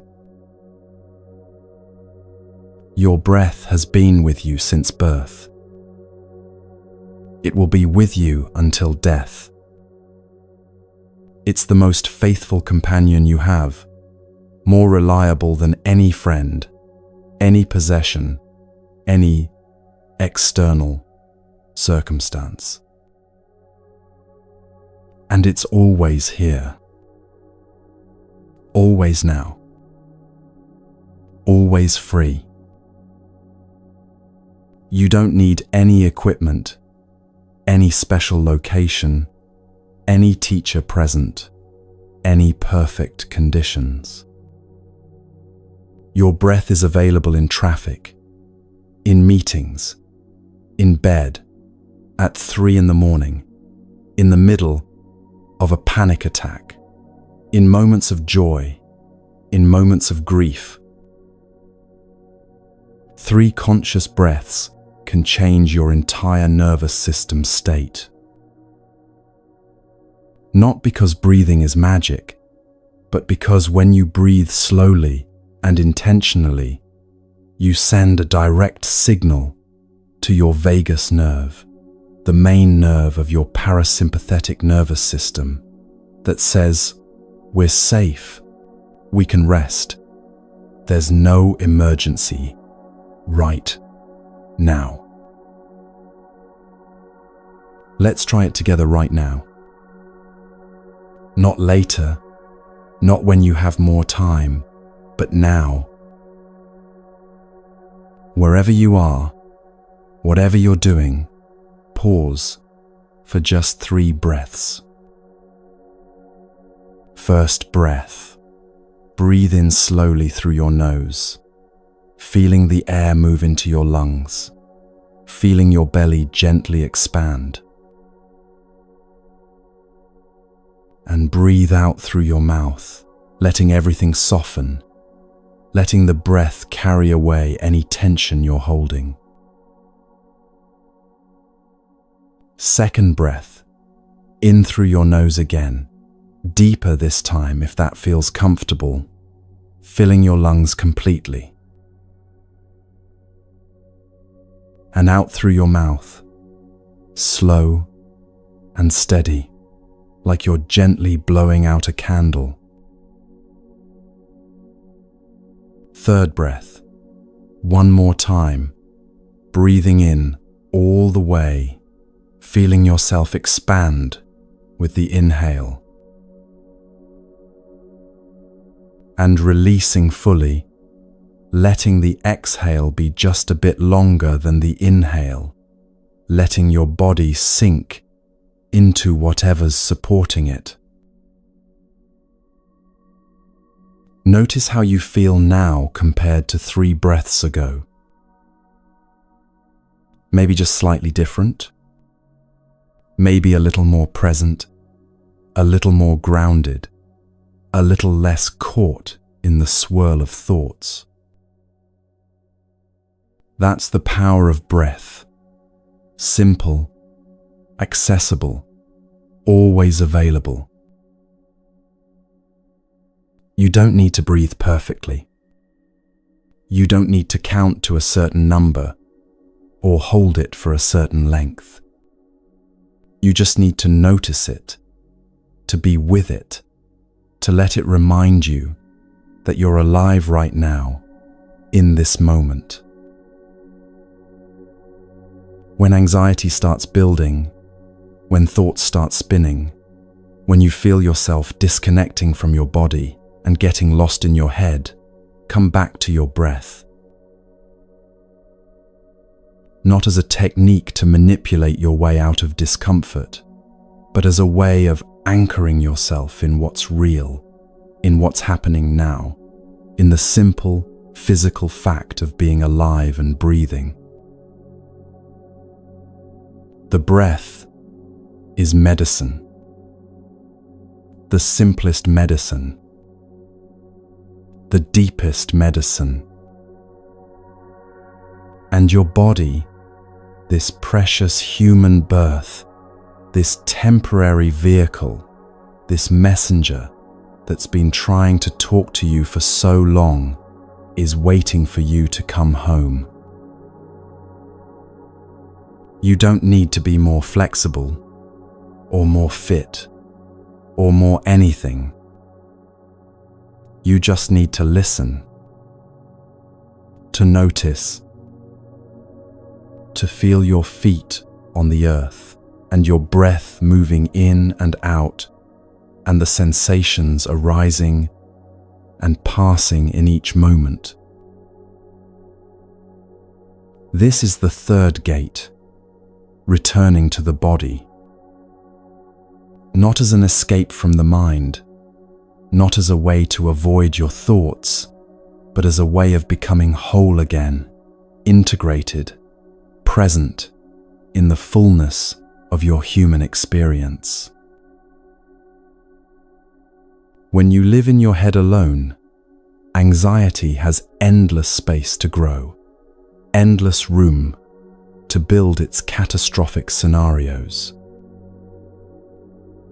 But when you come back to your body, when you feel the ground beneath you and the breath moving through you, you return to what's actually happening rather than what your mind fears might happen. And what's actually happening right now, in this moment, is almost always manageable, almost always okay. Your body knows this. It's been trying to tell you. And now, finally, you're beginning to listen.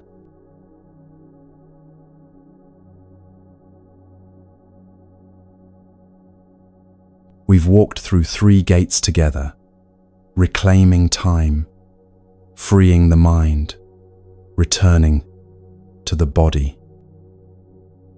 And now comes the most important part. Because Buddhist wisdom isn't meant to stay on a meditation cushion or exist only in moments of quiet reflection.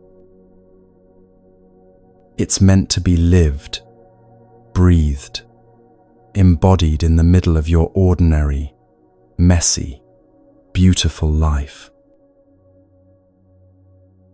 This is where theory becomes practice, where understanding becomes transformation.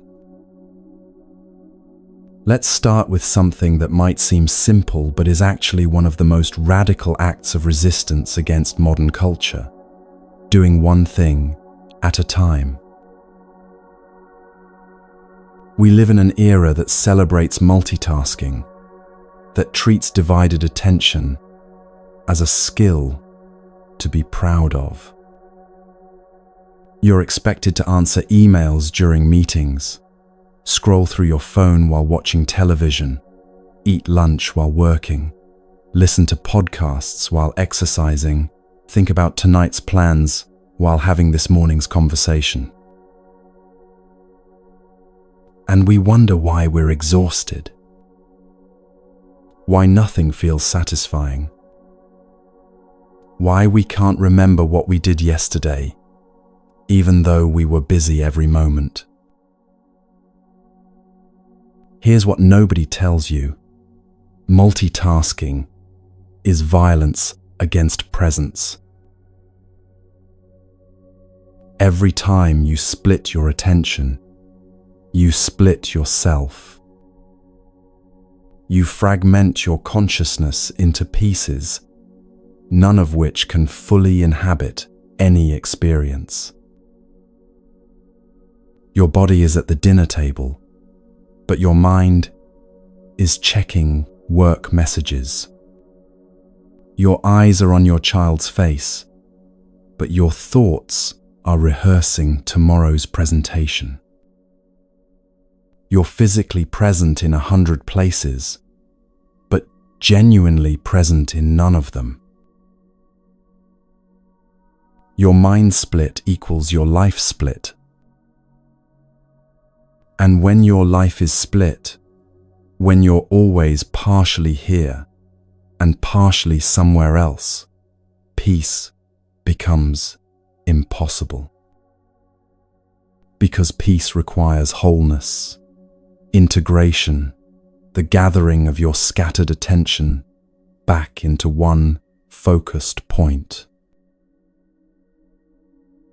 In Japan, there's a traditional art called chanoyu, the way of tea. It's a ceremony that can take hours, and every movement is done with complete, undivided attention. The host heats the water, not while thinking about other things, but with full presence to the sound of water beginning to boil, the steam rising, the exact moment of readiness. They whisk the tea with total focus, feeling the texture change, seeing the color deepen, hearing the rhythm of the whisk against the bowl. They serve it with a bow that contains their entire being in that gesture of offering. And the guest receives it with equal presence, feeling the warmth of the bowl in their hands, seeing the green of the tea, smelling its earthy aroma, tasting it fully, one small sip at a time. An entire life contained in one cup of tea. This isn't about being Japanese or performing ceremonies. It's about understanding something the Buddha taught 2,500 years ago, and that we've almost completely forgotten. When walking, just walk. When eating, just eat. Not walking while planning. Not eating while working. Just this. Only this. Completely this. Why does this matter for anxiety? Because divided attention creates divided peace. When you're doing 3 things at once, your nervous system can't settle. It's constantly switching gears, constantly redirecting resources, constantly in a low-grade state of emergency, trying to track multiple threads simultaneously. You might feel busy, you might feel productive, but you're also creating the perfect conditions for chronic stress and background anxiety. There's also an existential exhaustion that comes from being nowhere fully. You're at work thinking about home. You're at home thinking about work. You're with your family, but mentally reviewing your to-do list. You're on vacation, but checking email. Where are you actually? Nowhere. And that nowhereness, that constant partial presence, that perpetual sense of being between places, rather than in any place, is exhausting in a way that no amount of sleep can fix. Let me give you something practical, something you can try today. Wash one dish with complete attention. Not the whole sink full, just one dish. Feel the temperature of the water on your hands. Notice the texture of the soap, the way it bubbles and spreads. See the light reflecting off the surface of the plate as you clean it. Hear the sound of water running, of your hands moving across ceramic or glass. Feel the weight of the dish, the smoothness, As food residue comes away, the satisfaction of seeing it become clean. Just one dish. Nothing else. No podcast in your ears. No phone nearby. No thoughts about what comes next. Just washing this one dish as if it's the most important thing in the world, because in this moment, it is. This isn't productivity advice. This isn't about becoming better at chores or time management. This is freedom practice. Because when you can bring your whole self to one simple task, when you can gather all your scattered attention into one focused moment, you discover something remarkable. You discover that the present moment is actually enough. That being fully here is more satisfying than being partially everywhere. That peace isn't found in getting everything done. It's found in being completely present for whatever you're doing right now. This is how you begin to live differently. One thing at a time. Completely. With your whole being gathered into this moment, this action, this breath. Now let's talk about a word that might be quietly running your entire life without you realizing it. Should. I should be further along by now. I should be calmer. I should have my life together. This shouldn't be so hard. They shouldn't have said that. The world shouldn't be this way. Every single should is a small act of violence against what is. Buddhism has a word for this, tanha, often translated as craving or thirst. But it's deeper than wanting things. It's the fundamental orientation of wanting reality to be different than it is right now. Wanting the pleasant to stay forever, wanting the unpleasant to leave immediately, wanting the neutral to become interesting. And should is how Tanha speaks in your mind. Every should creates a war with reality. Reality says, this is what's happening. This. Your mind says, no, this should be different. And in that gap between what is and what you think should be, suffering takes root and grows. There's a story that's been told in Zen and Taoist traditions for centuries, and it illustrates this perfectly. There was an old farmer who had one horse. One day, the horse ran away. His neighbors came and said, "Such bad luck."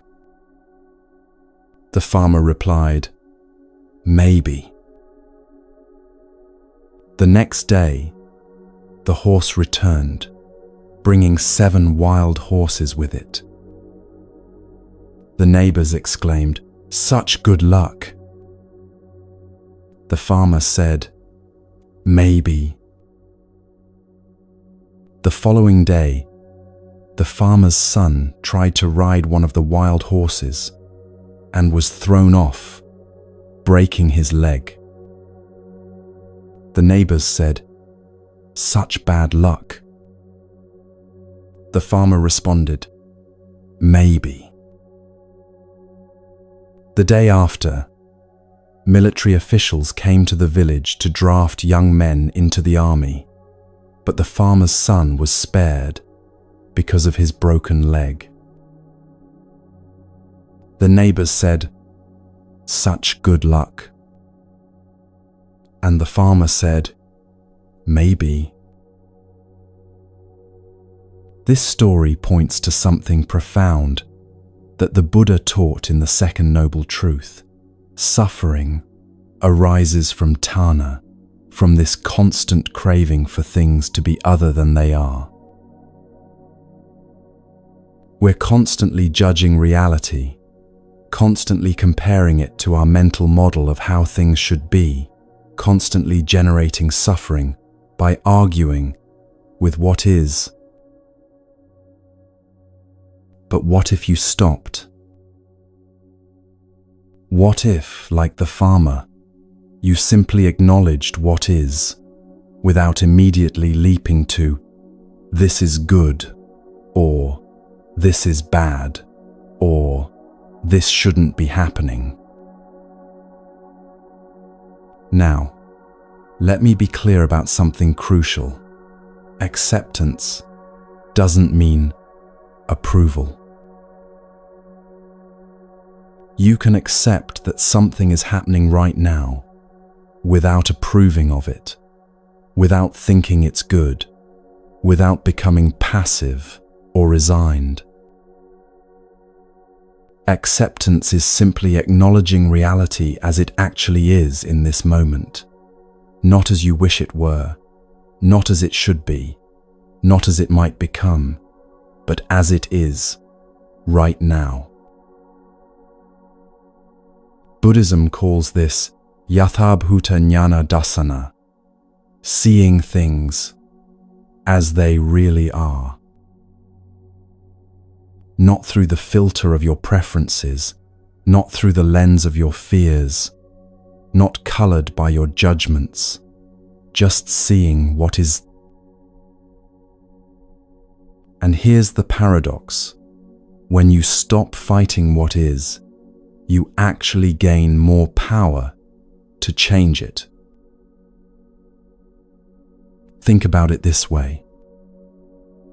If you're standing in a river and constantly fighting against the current, saying, "This current shouldn't be this strong, this water shouldn't be this cold, this river should flow the other direction," you exhaust yourself. You use all your energy resisting rather than navigating. But if you accept the reality, okay, this is a strong cold river flowing in this direction, then you can work with what is. You can swim at an angle, use the current to your advantage, find the calmest path across. Your energy goes into wise action rather than futile resistance. Ask yourself right now, what in your life are you fighting against with the word should? What situation are you in that you keep telling yourself, this shouldn't be this way? What feeling are you having that you judge with, I shouldn't feel like this? What person in your life are you resisting with, they shouldn't be the way they are? And then ask the radical question, what if you stopped fighting? Not stopped caring, not stopped acting, but stopped arguing with reality. Stop spending your precious energy on the futile task of wishing things were different before you deal with them as they actually are. From acceptance comes clarity. When you're not using all your energy fighting what is, you can see what is more clearly. And from clarity comes wise action, action that's grounded in reality rather than in how you wish reality were. This releases enormous trapped energy. Think about how much energy you spend every day arguing with reality in your mind. Traffic shouldn't be this bad. My coworker shouldn't be so difficult. I shouldn't be this anxious. The weather shouldn't be like this. My body shouldn't hurt. I should be different, better, further along. All of that is energy that could be used for living, for being present, for taking wise action, for actually responding to reality rather than fighting with it. When you release the should, when you make peace with what is, you reclaim that energy, sen, and you discover something unexpected. Life becomes easier not because circumstances change, but because you've stopped making everything harder by resisting it first. Now let's talk about emotions, perhaps the most misunderstood aspect of human experience, and one of the primary sources of suffering. Your emotions are weather, not climate. This might be one of the most important things you learn from Buddhism, the difference between weather and climate, between temporary states and permanent identity. Right now, there's weather moving through you. Maybe it's calm and sunny. Maybe it's stormy and turbulent. Maybe it's foggy and unclear. But whatever the weather is right now, it's not who you are. It's not permanent. And it will change. The practice Buddhism teaches is called Vedananupassana, observing feelings or sensations without clinging to them. Remember when we talked about the body earlier? We mentioned 3 types of Vedana: pleasant, unpleasant, and neutral. This applies to emotions too. Pleasant emotions, joy, contentment, excitement, love. Your mind wants to grab these, hold on to them, make them permanent. I want to feel this way forever. And when they start to fade, because they always do, you suffer from the loss, from the grasping, from trying to keep something that was never meant to stay. Unpleasant emotions, sadness, anger, fear, anxiety, grief. Your mind wants to push these away immediately, resist them, make them stop. I shouldn't feel this way. This is terrible. I need to fix this right now. And that resistance, that pushing away, often makes the emotion intensify and last longer than it would have if you'd simply allowed it to be there and pass. Neutral emotions, that baseline state when nothing particularly intense is happening. Your mind finds this boring, unsatisfying, and immediately starts seeking something more interesting, creating drama or worry just to have something to feel. This is how suffering is created around emotions, not by the emotions themselves, but by your relationship to them. The clinging, the aversion, the denial that they're impermanent. But what if you could feel all your emotions without becoming them? What if you could experience anger without being an angry person? Feel sadness without believing you're a sad person? Experience anxiety without identifying as an anxious person?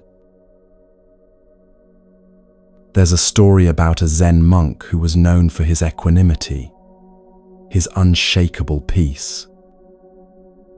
One day, a student saw him arguing with another monk, clearly frustrated, voice raised, face flushed.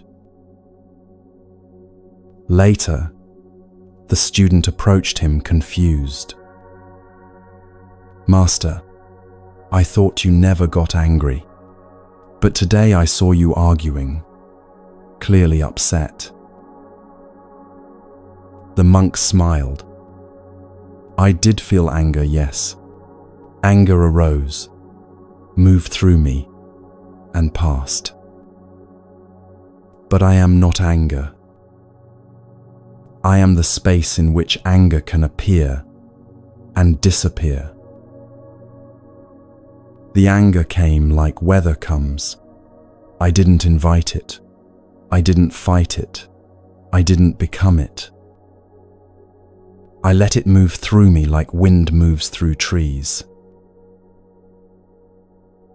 This is the practice, not suppressing emotions, not pretending you don't feel what you feel, but also not identifying with emotions as if they define you.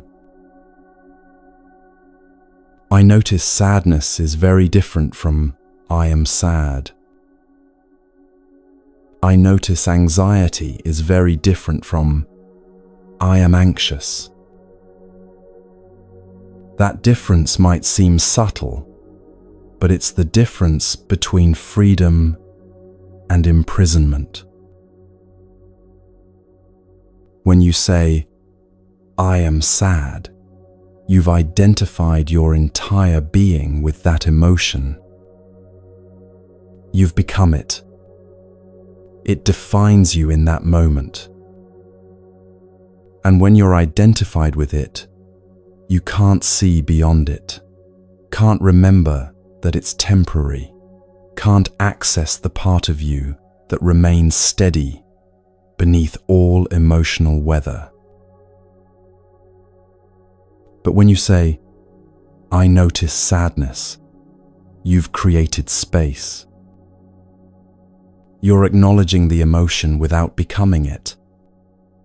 You're the observer, the witness, the awareness in which sadness can appear without consuming your entire identity.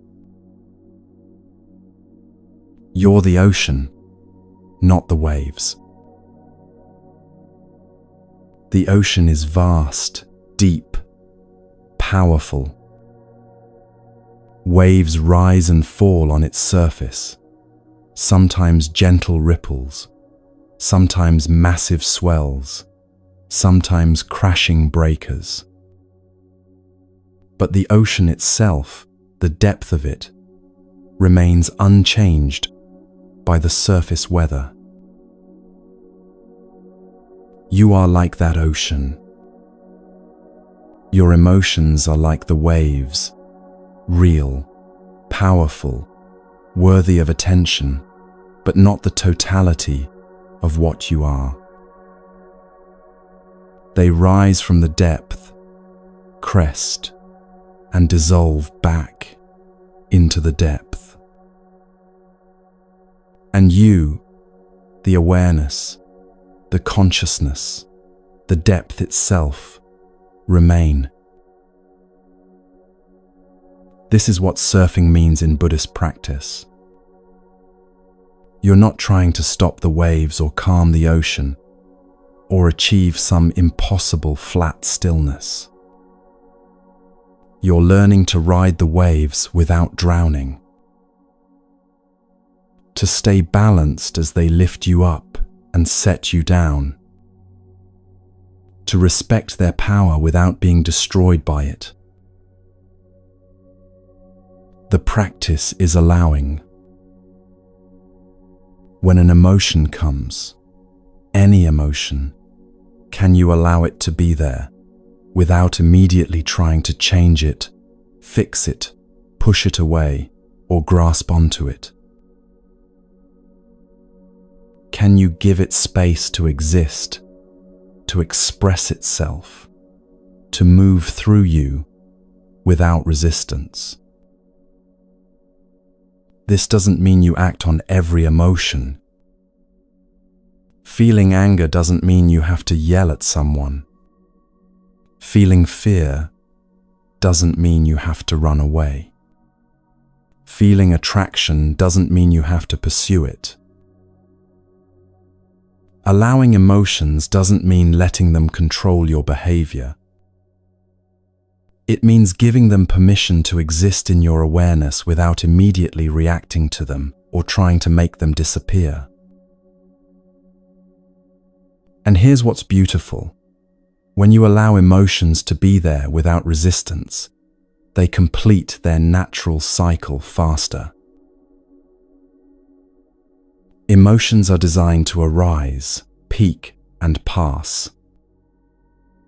That's their nature. Like waves, like weather, like everything else in this impermanent universe.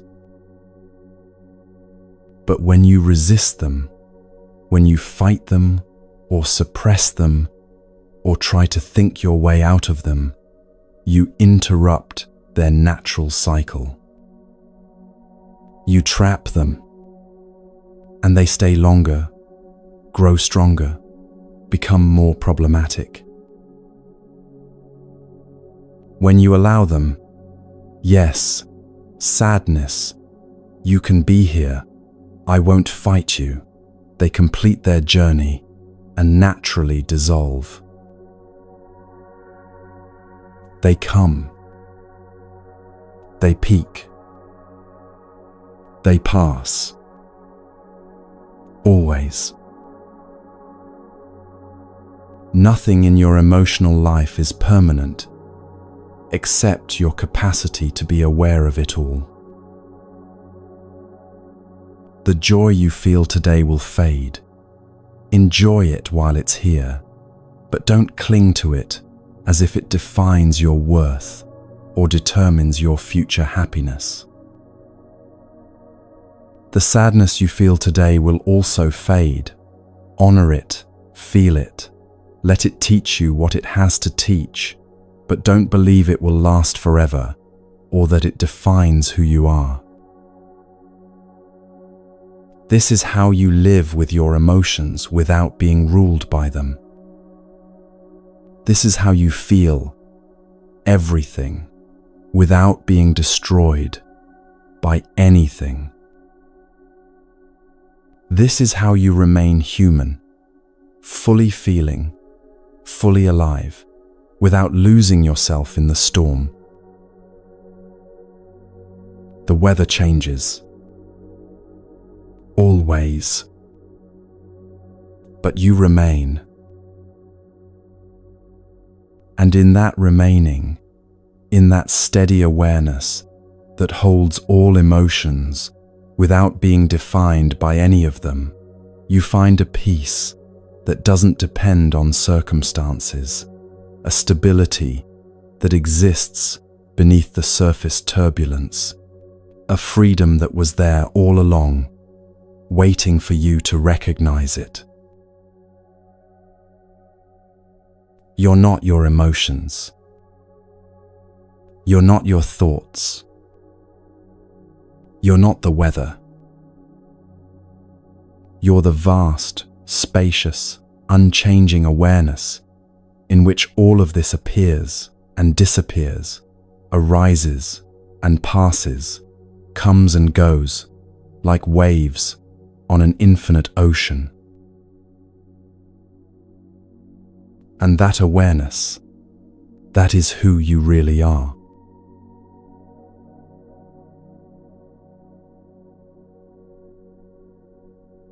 There's a teaching at the very heart of Buddhism that, once understood, changes everything about how you experience life, anxiety, joy, pain, and every moment in between. It's called anicca, impermanence. Nothing lasts. Nothing stays. Everything that arises will also pass away. Everything that comes together will eventually come apart. Every beginning contains its ending, and every ending contains the seeds of a new beginning. This isn't meant to be depressing. In fact, it's the opposite. It's one of the most liberating truths you'll ever encounter. The Buddha taught what are called the 3 marks of existence, 3 characteristics that apply to absolutely everything in this universe, including you, including your anxiety, including every experience you've ever had or ever will have. The first mark is anicca, impermanence. Nothing lasts forever. Not pain, not pleasure, not this body, not this mind state, not this relationship, not this job, not this moment. Everything is in constant flux, constantly changing, constantly becoming something else. The second mark is dukkha, often translated as suffering, but more accurately understood as unsatisfactoriness. And here's the connection. Suffering arises when we cling to things that are impermanent, as if they were permanent. When we try to hold on to the pleasant moments as if they'll never end, or when we resist the unpleasant moments as if they'll last forever, we create suffering.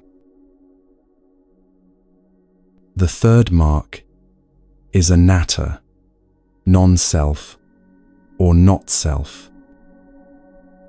You are not your temporary states. You are not the anxiety you feel today, the sadness that visited yesterday, the joy that might come tomorrow. These are all temporary weather patterns moving through the vast sky of your awareness. They come, they go, but the awareness itself, that which witnesses all of this, remains. These 3 marks work together, and understanding them transforms your relationship with anxiety specifically, and with life in general. Let me share a story about a mother who learned this teaching not from a book or a teacher, but from watching leaves fall. Her name was Chen, and she'd been struggling with profound grief after her teenage daughter was diagnosed with a chronic illness. Every day felt heavy, impossible, like walking through mud that never ended. She was drowning in the fear of what might happen, the anger at what had happened, the desperate wish that things could go back to how they were before. One autumn afternoon, sitting in her backyard, she watched leaves falling from the old maple tree. One by one, they released their grip on the branches and drifted down, some spinning, some gliding, each one making its own unique journey to the ground. She watched a particular leaf, bright red, beautiful, still clinging to a high branch. It held on through several gusts of wind, trembling but refusing to let go. She found herself identifying with that leaf, thinking about how she was holding on too, refusing to accept what was happening, fighting against the reality of her daughter's illness. And then the leaf let go. Not because it was forced, not because it gave up, but because it was time. It released, and instead of falling with violence or tragedy, it floated, graceful, gentle, finding its way down in its own time, landing softly on the earth where it would become nourishment for the tree's roots, helping new life grow when spring came. In that moment, Chen understood something profound. Everything has its season. Everything changes. Her daughter's health had changed and would continue to change, and fighting against that change was exhausting her, preventing her from being fully present for the life that was actually happening right now. She couldn't control whether her daughter got better or worse, but she could stop clinging to how things used to be. She could stop resisting how things were now. She could, like the leaf, release her grip and trust the process, even when she couldn't see where it would lead. This is the wisdom of impermanence. It's not about giving up or becoming passive. It's about recognizing what's true, what's real, what you can and cannot control. And in that recognition, finding a different kind of peace. You know the phrase, "This too shall pass." You've probably heard it 1,000 times, maybe even said it to yourself or others. But have you really felt its truth? This too shall pass. Both the pain and the joy. That's the part people often miss. They think of impermanence only when they're suffering, as a comfort. This won't last forever. But impermanence applies to everything equally. The anxiety you're feeling right now, it will pass. The joy you felt last week, that passed too. The love you're experiencing today, its current form will change. The anger, the peace, the confusion, the clarity, all of it is temporary. All of it is weather moving through. And here's where it gets interesting. When you truly understand this, when you feel it in your bones, you stop clinging so desperately to the good and resisting so violently against the bad. The anxiety of holding on is exhausting. Trying to make the pleasant moments last forever, trying to prevent the unpleasant moments from arriving, trying to control the uncontrollable. This is where so much of your suffering comes from. But the peace of letting go, that's spacious. That's relief.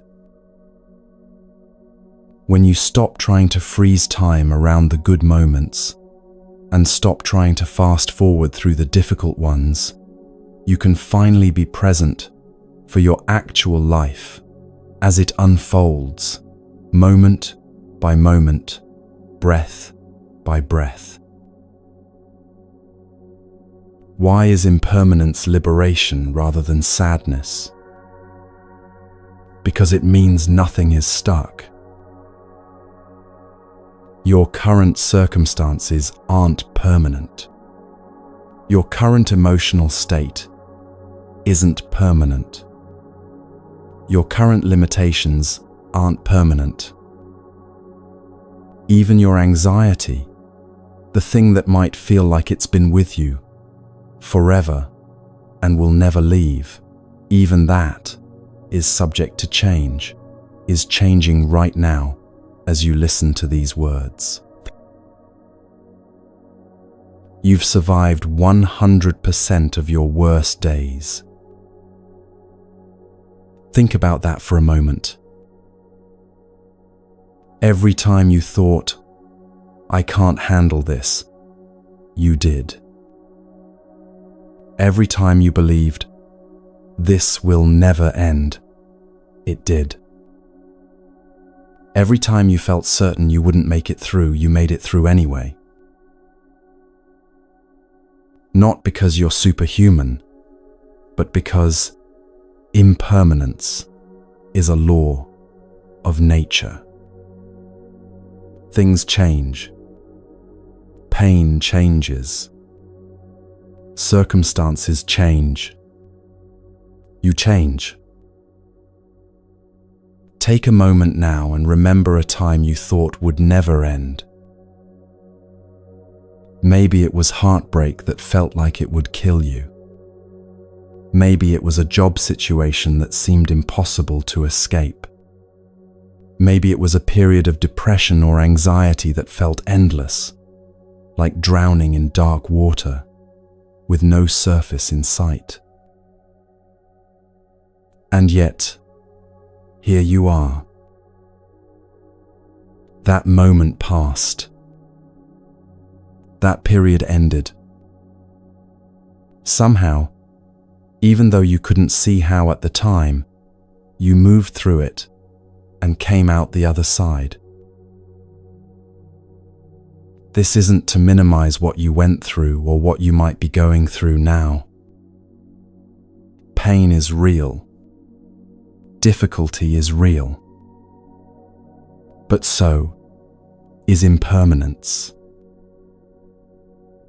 And when you remember that every difficult period in your past eventually passed, it becomes a little easier to trust that this current difficulty will pass too. Not because you forced it to, not because you were strong enough or positive enough, but because change is the nature of things. The river keeps flowing. The seasons keep turning. The breath keeps moving in and out. And your experience keeps shifting, evolving, becoming something new, moment after moment after moment. This understanding, truly feeling it, not just intellectually knowing it, this is what allows you to hold your experiences more lightly. You can feel anxiety without believing it's a permanent condition.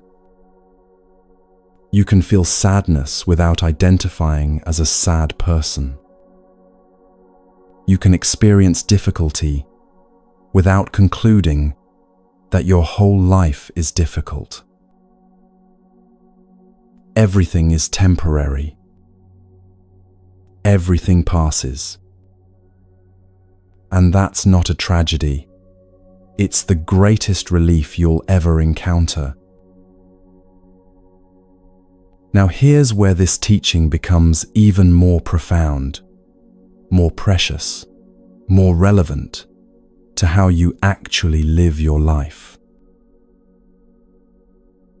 If everything is impermanent, if nothing lasts, if this moment will never come again in exactly this way, doesn't that make each moment, infinitely valuable. Impermanence isn't just about relief from pain. It's about waking up to the preciousness of now. When you know time is limited, when you truly feel that this conversation, this breath, this sunset, this embrace will never happen again in exactly this way, presence becomes natural. Not forced, not performed, but natural. You stop postponing your life. You stop saying, "I'll be happy when," "I'll relax after," "I'll appreciate things once." Because you realize that there is no guaranteed future moment where everything will be perfect, and you'll finally allow yourself to be present. There's only now. This now.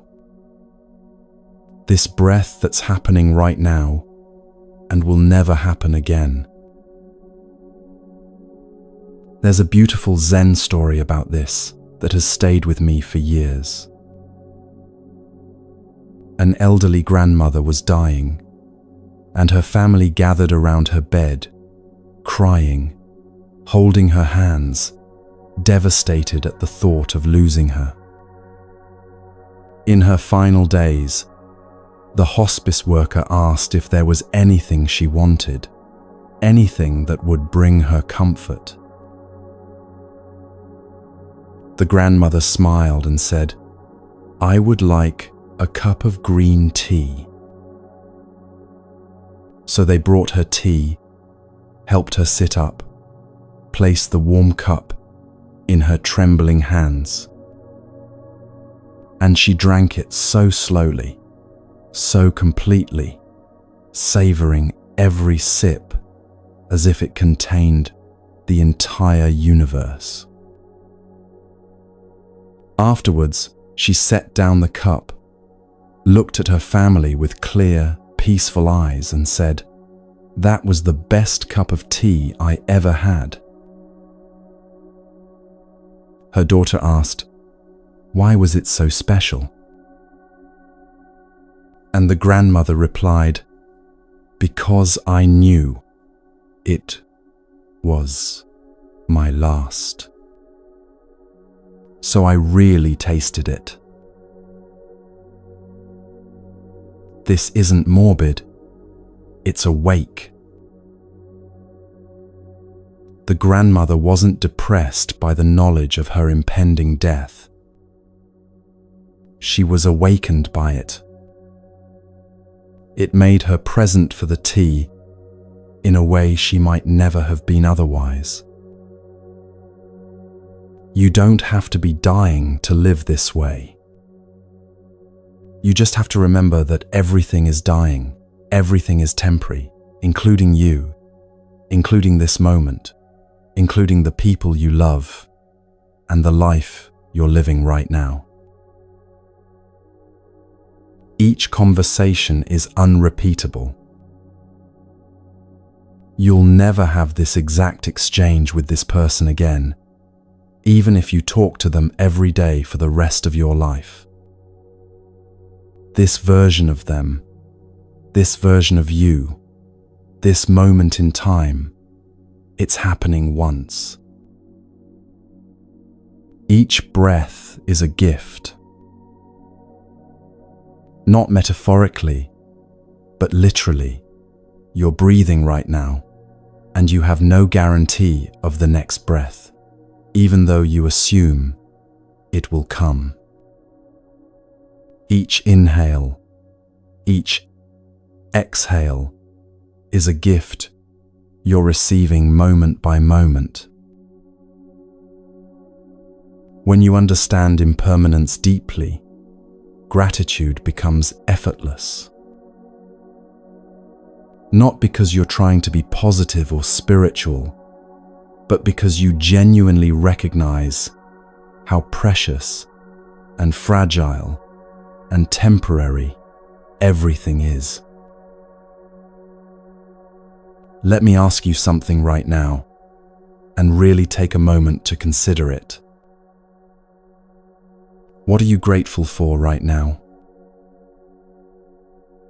Not what should you be grateful for, according to someone else's standards, not what you're supposed to appreciate, but what actually touches your heart in this moment. Maybe it's something big, your health, your loved ones, a roof over your head. Maybe it's something small, the softness of the blanket you're wrapped in, the sound of rain outside, the fact that you have time to listen to this right now. Whatever it is, let yourself feel it for a moment. Not just think about it, but feel the appreciation in your body, in your heart. And then remember, this thing you're grateful for is also impermanent. It won't last forever in its current form, which makes it even more precious, doesn't it? This is the practice, holding everything lightly, but appreciating it deeply. Knowing it will change while loving it as it is. Not clinging out of fear of loss, but cherishing because of the reality of loss. This moment, exactly as it is, will never come again. Read that again, slower. This moment, exactly as it is, will never come again. Not this configuration of light and sound and sensation. Not this particular thought or feeling. Not this version of you listening to these words. Life is constantly creating new moments, and each one is absolutely unique, absolutely unrepeatable, absolutely precious, precisely because it's temporary. So what do you do with this understanding? How do you live with the knowledge of impermanence? You soften. You soften your grip on how things should be and open your hands to how things are. You soften your resistance to change and become more flexible, more flowing, more like water that adapts to whatever container it finds itself in. You soften into the preciousness of now. Not in a desperate way, not trying to squeeze every drop of meaning out of each moment until you're exhausted, but in a gentle way, just being here, just noticing, just appreciating that you're alive right now, that you can feel and think and breathe and experience this extraordinary thing called existence. The anxiety you carry often comes from trying to make things permanent that aren't, trying to control the uncontrollable, trying to guarantee a future that can't be guaranteed. But when you accept impermanence, really accept it, not just understand it intellectually, something releases. You can love without clinging. You can care without controlling. You can hope without demanding. You can live fully while holding it all lightly, knowing that nothing lasts, and that's exactly what makes it beautiful. The cherry blossoms are treasured in Japan not despite their brief bloom, but because of it. They last only a week or two, and people gather from all over to witness them, to sit beneath them, to appreciate their fleeting beauty. If cherry blossoms bloomed year-round, would anyone notice them?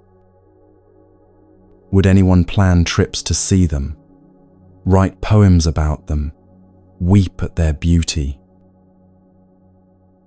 It's the impermanence that makes them precious. And your life is the same. These days, these hours, these moments with the people you love, these experiences you're having right now, they're precious precisely because they won't last forever. So what are you waiting for? What appreciation are you postponing until later?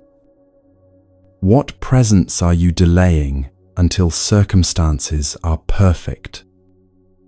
What love are you holding back until you're sure? Later might not come. Perfect might never arrive. Certainty doesn't exist. But now is here. Imperfect, uncertain, temporary, absolutely precious now is here.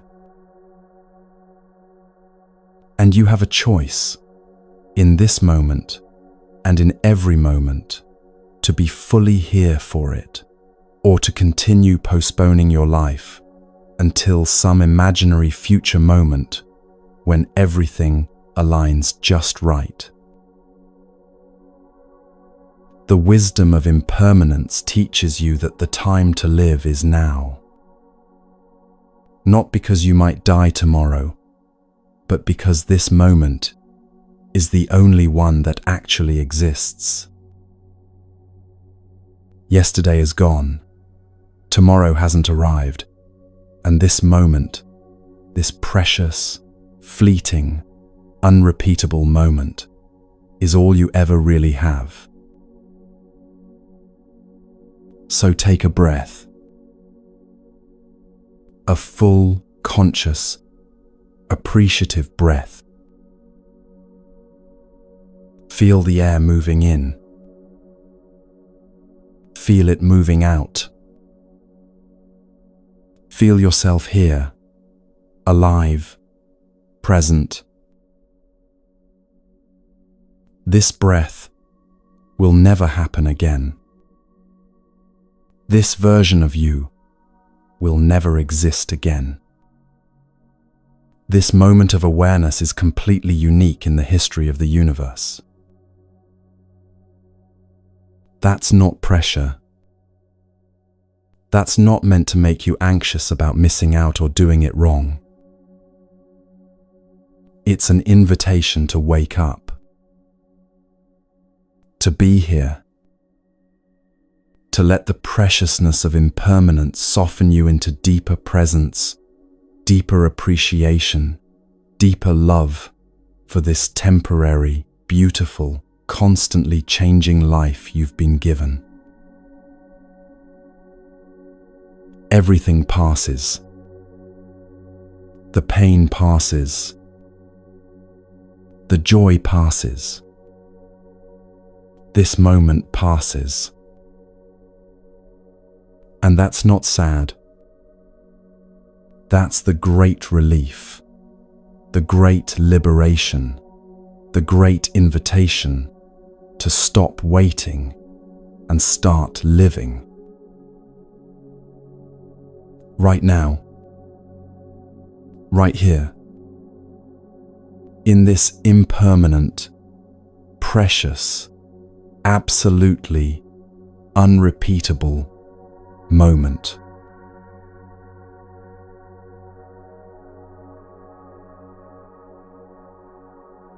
You don't need a mountaintop. You don't need a monastery in Tibet or a silent retreat center in the forest. You don't need to quit your job, leave your family, or change your entire life to find the peace you're seeking. What you need is much simpler, much more accessible, and much more powerful than you might think.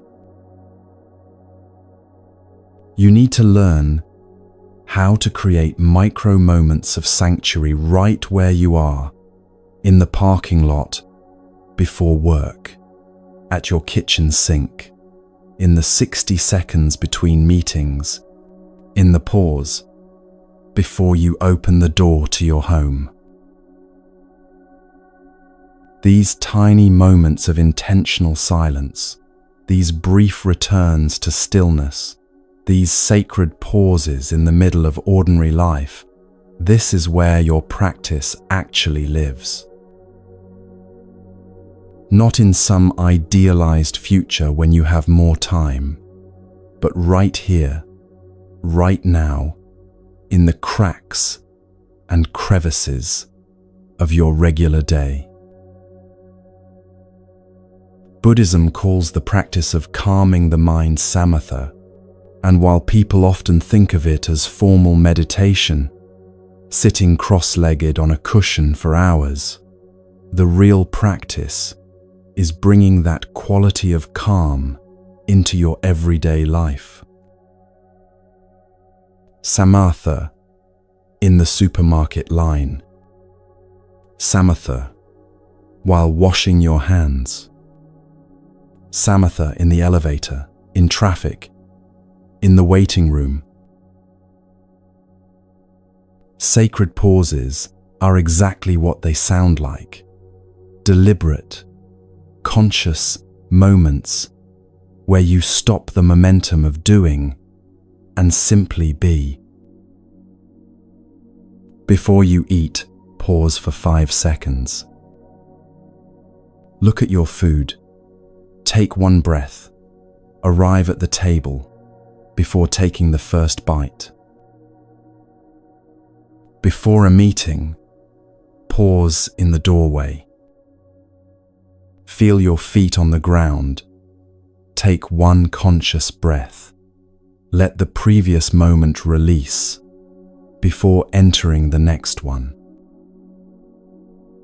Before sleep, pause at the edge of your bed.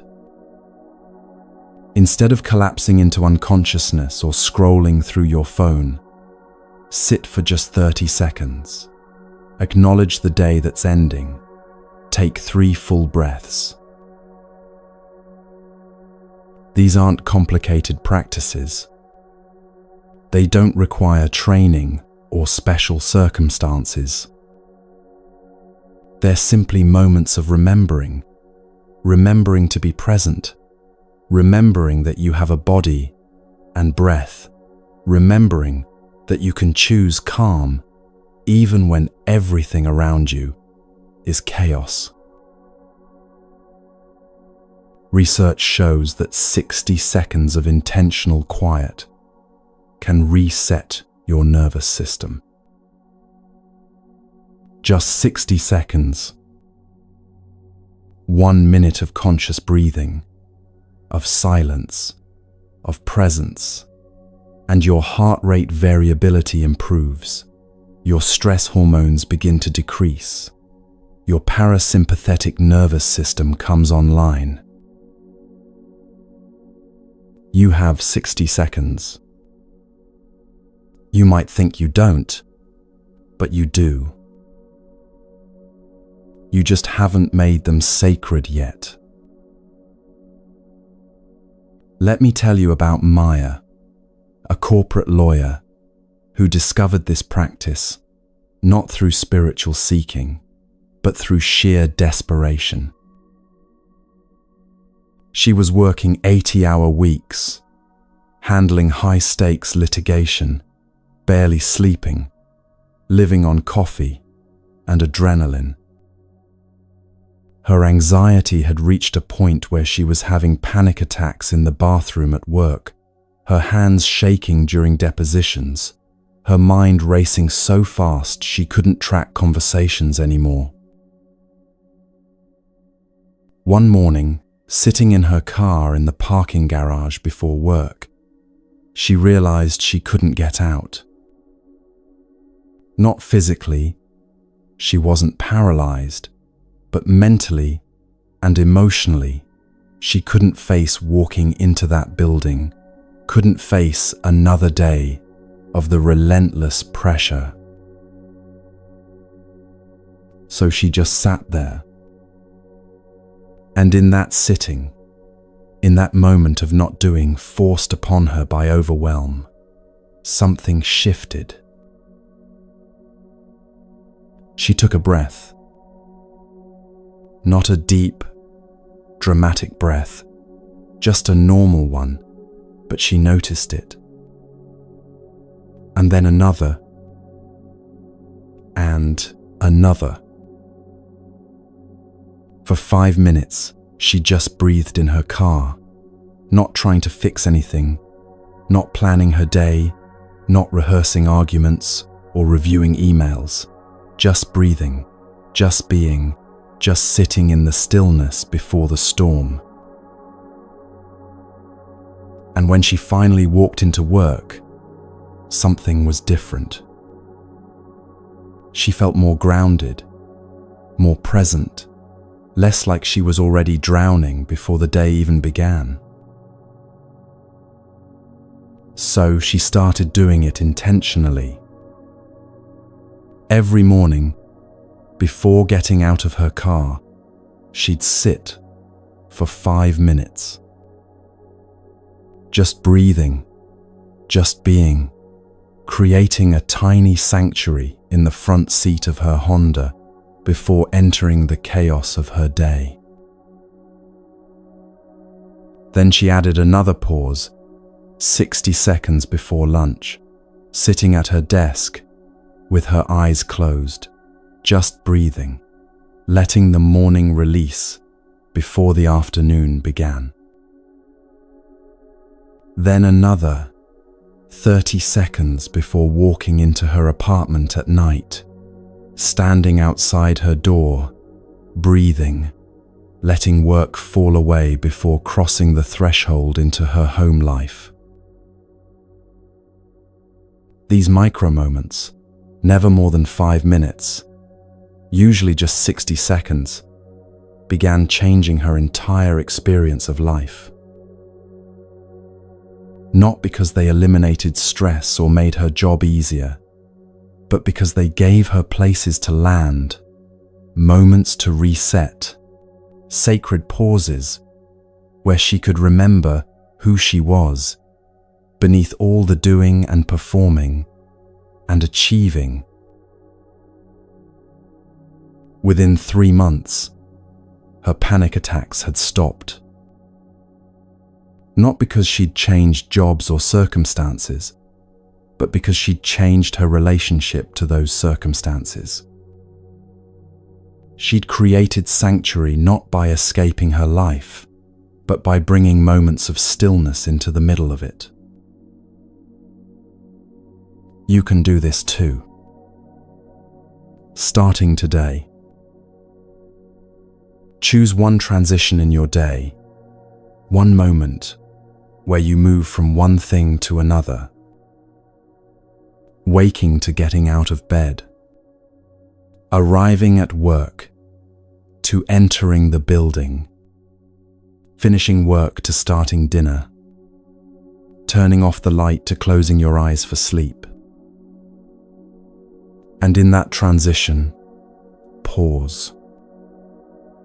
Just for 30 seconds, just for 3 breaths, create a micro moment of sanctuary.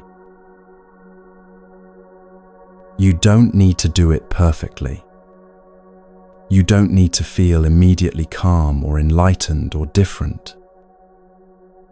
You just need to do it, to pause, to breathe, to remember that you're here, that you're alive, that you can access stillness even in the middle of motion. These moments accumulate like drops of water filling an ocean. One pause doesn't seem like much, but one pause every day for a week, then a month, then a year, You're training your nervous system, training your mind, training your entire being to know that stillness is available, that peace is accessible, that sanctuary isn't a place you have to travel to, but a quality of attention you can cultivate anywhere. You're training your mind to come home. Home to your body, home to your breath, home to the present moment, home to the awareness that's been here all along, underneath all the noise and rushing and worry. This is how you build a practice that actually lasts, not by making grand commitments you can't keep, not by trying to meditate for an hour every morning when you barely have 10 minutes, but by planting small seeds of stillness throughout your day. Seeds that grow, that root down, that eventually transform the entire landscape of your inner life. Now let's talk about something equally important: the environment you're cultivating your practice within, the people you're surrounding yourself with, the energies you're exposing your nervous system to day after day. Buddhism has a beautiful term for this, Kalyana Mitta, which translates to spiritual friendship or good companionship. The Buddha said that good friends, good companions, good comrades in the spiritual life are not just helpful to the path, they are the entire path. Why? Because your nervous system is porous. You absorb the energy of the people around you, the environments you inhabit, the conversations you participate in, the media you consume, the spaces you spend time in.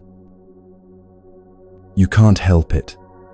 It's how humans are designed, how we've survived as a social species. We regulate each other.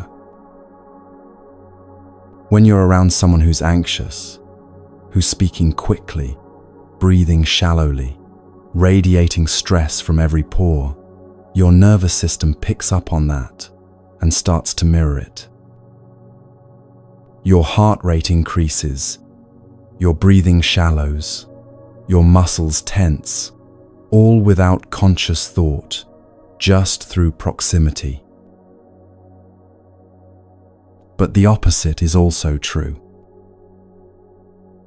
When you're around someone who breathes slowly, who speaks calmly, who has a quality of presence and groundedness, your nervous system responds to that too.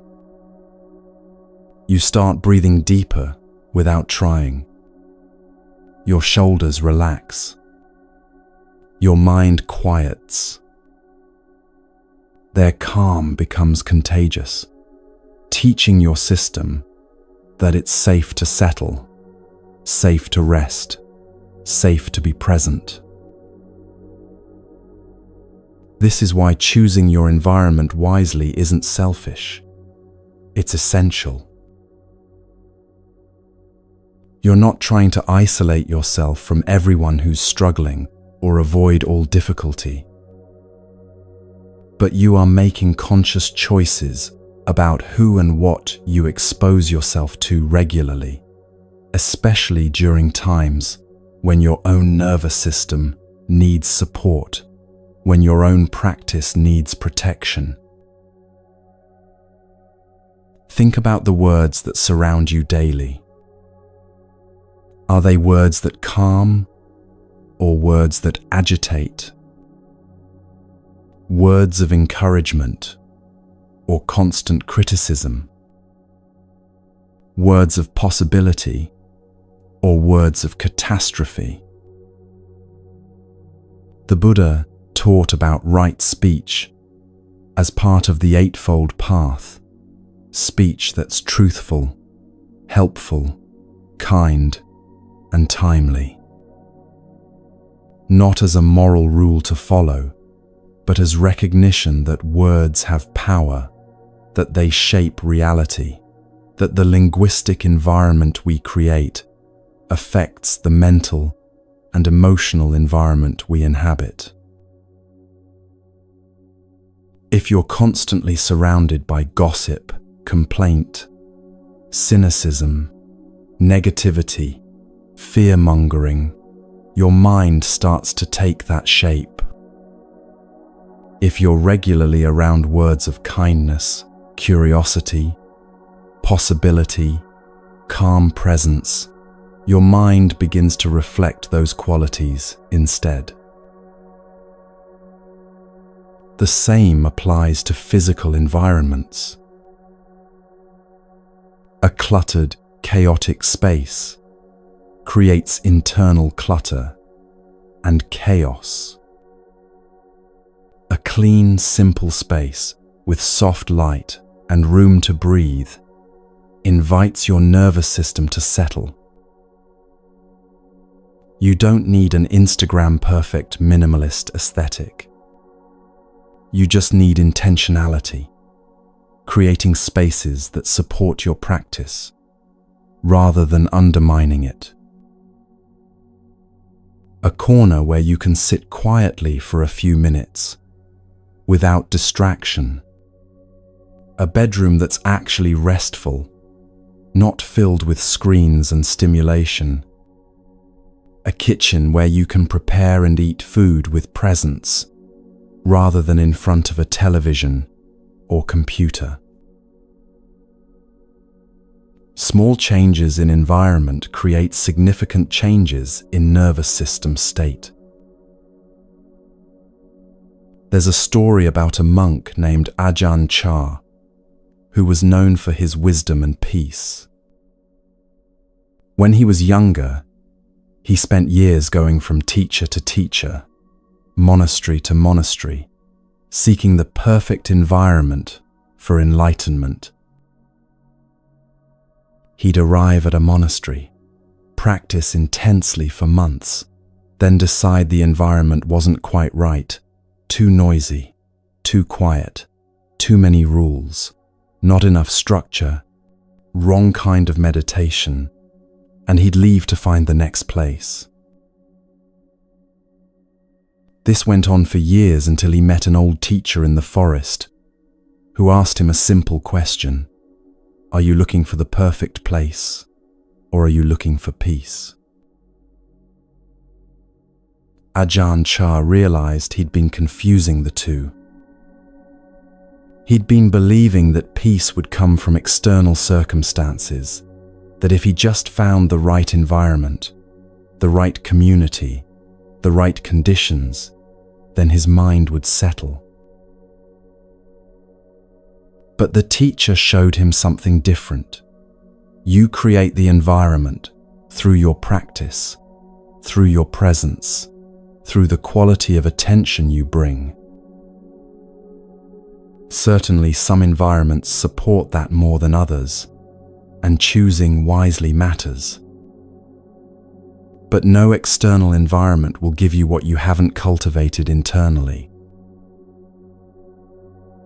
So Ajahn Chah stopped seeking the perfect monastery and instead committed to one place, one community, one practice.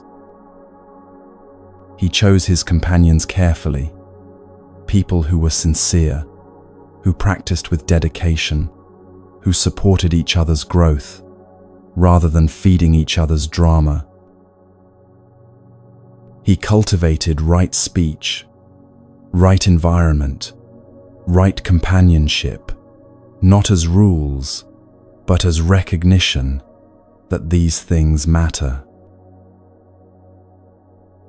And in that intentional curation, in that wise choosing, his practice deepened in ways it never had, when he was constantly seeking better conditions elsewhere. You can do the same. Not by abandoning everyone in your life who's struggling, but by being intentional about who you spend your most vulnerable time with. What voices you allow into your head, first thing in the morning and last thing at night. What environments you create and maintain. Setting boundaries is compassion, not selfishness. Saying no to environments that dysregulate you isn't mean, it's wise. Limiting time with people who constantly stir up anxiety, who criticize rather than encourage, who pull you away from your center rather than supporting you to return to it. That's not abandonment, that's self-respect. You're not responsible for fixing everyone else's nervous system, but you are responsible for tending to your own. And when you surround yourself with calm people, calm spaces, calm words, calm practices, you're teaching your system what calm feels like, giving it permission to settle, showing it that peace is possible, that presence is natural, that you don't have to live in constant high alert just because the world is chaotic.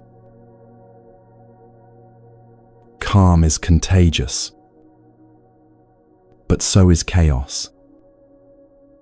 Choose wisely what you want to catch. Now we come to perhaps the most important teaching of all, one that brings together everything we've explored over these hours together. Just before the Buddha died, his students gathered around him, devastated, asking what they should do without him, who would guide them, where they should turn for wisdom. And he said something that's been passed down for 2,500 years. Atta Deepa. Be a lamp unto yourself. Or as it's sometimes translated, be your own light. This wasn't dismissive or distant. It was the deepest teaching he could give, that the guidance you seek, the peace you long for, the clarity you need, it's not outside you. It has never been outside you. When the outer world is chaos, and it often is, inner stability is not just possible, it's your birthright. You're not creating sanctuary through these practices. You're recognizing that you are the sanctuary. You are the space of awareness in which all experience arises and passes. You are the stillness that holds the storm, the sky that contains all weather, the light that illuminates everything without being dimmed by anything. This isn't self-help affirmation. This isn't positive thinking or manifesting or trying to convince yourself of something that's not true. This is seeing what's always been true, what you've simply forgotten or never been taught to recognize. You are not the storm of thoughts swirling through your mind. You are the awareness that can observe the storm. You are not the waves of emotion rising and falling. You are the ocean depth that remains steady beneath the surface turbulence. You are not the anxiety or fear or worry that visits. You are the space that can hold all of it without being destroyed by any of it. Take a moment and feel into this. Not with your thinking mind, but with your direct experience. Right now, in this moment, there's awareness here. Awareness of these words, awareness of your body, awareness of sounds around you, awareness of breath, awareness of whatever emotions or thoughts are present. That awareness, who or what is that? It's not a thought, because you can observe your thoughts. It's not an emotion, because you can feel emotions arise within it. It's not your body, because you can sense your body as an object of awareness. It's the witnessing presence, the consciousness itself, the space in which all experience happens. And that has always been here. That has never been touched by any of the content that moves through it. You could call it awareness, consciousness, presence, your true nature, Buddha nature. The name doesn't matter. What matters is recognizing it, resting in it, knowing yourself as that, rather than as the temporary contents that move through it. I am the space that can hold it all. Not as an affirmation you're trying to believe, but as recognition of what's already true. This capacity to hold, to witness, to be present for everything, without being overwhelmed by anything, it's not something you need to develop, or achieve, or earn. It's been here all along. Practice doesn't create it. Practice reveals it. All these teachings, all these practices, the slowing down, the presence, the observation of mind, the returning to body, the recognition of impermanence, the micro moments of sanctuary. None of it is making you into something you're not. It's all just clearing away the clouds so you can see the sky that's been here the whole time. You are your own light. You have always been your own light. And the greatest gift of Buddhist practice is not that it gives you something new, but that it shows you what you've always had, but forgot how to see. The anxiety, the thoughts, the emotions, the experiences, these are all weather patterns moving through the vast sky of your awareness. Real, powerful, worthy of attention and respect, but not who you are. You are the sky itself. Vast, spacious, unchanging beneath all the changing forms. And in that recognition, in that knowing yourself as awareness rather than as the contents of awareness, you find the sanctuary you've been seeking all along. Not somewhere else. Not in perfect circumstances. Not when everything is finally calm. Right here. Right now. In the midst of whatever is happening. You are the space that can hold it all. You always have been. And you always will be.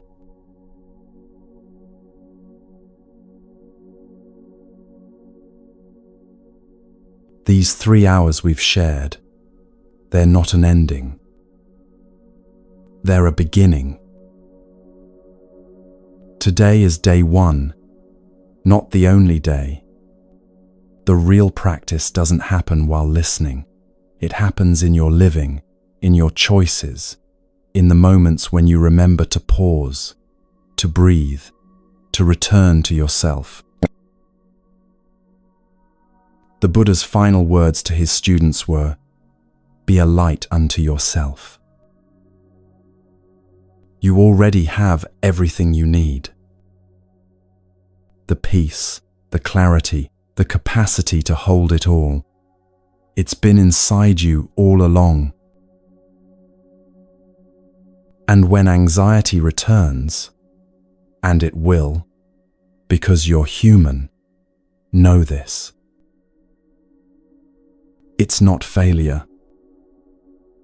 It's opportunity to practice, to remember what you've learned, to return to center one more time.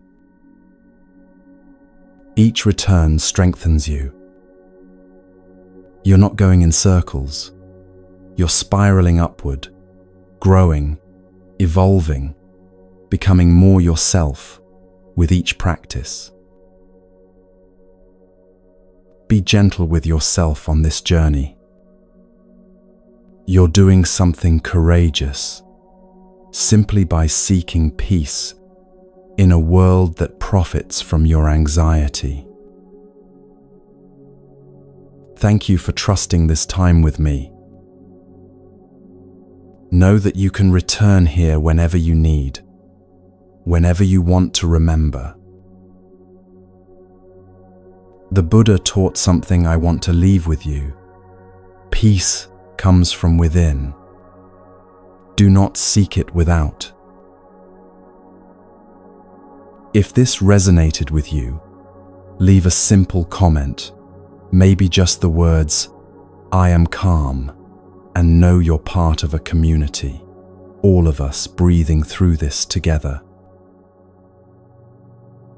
May you be peaceful. May you be present. May you remember who you truly are.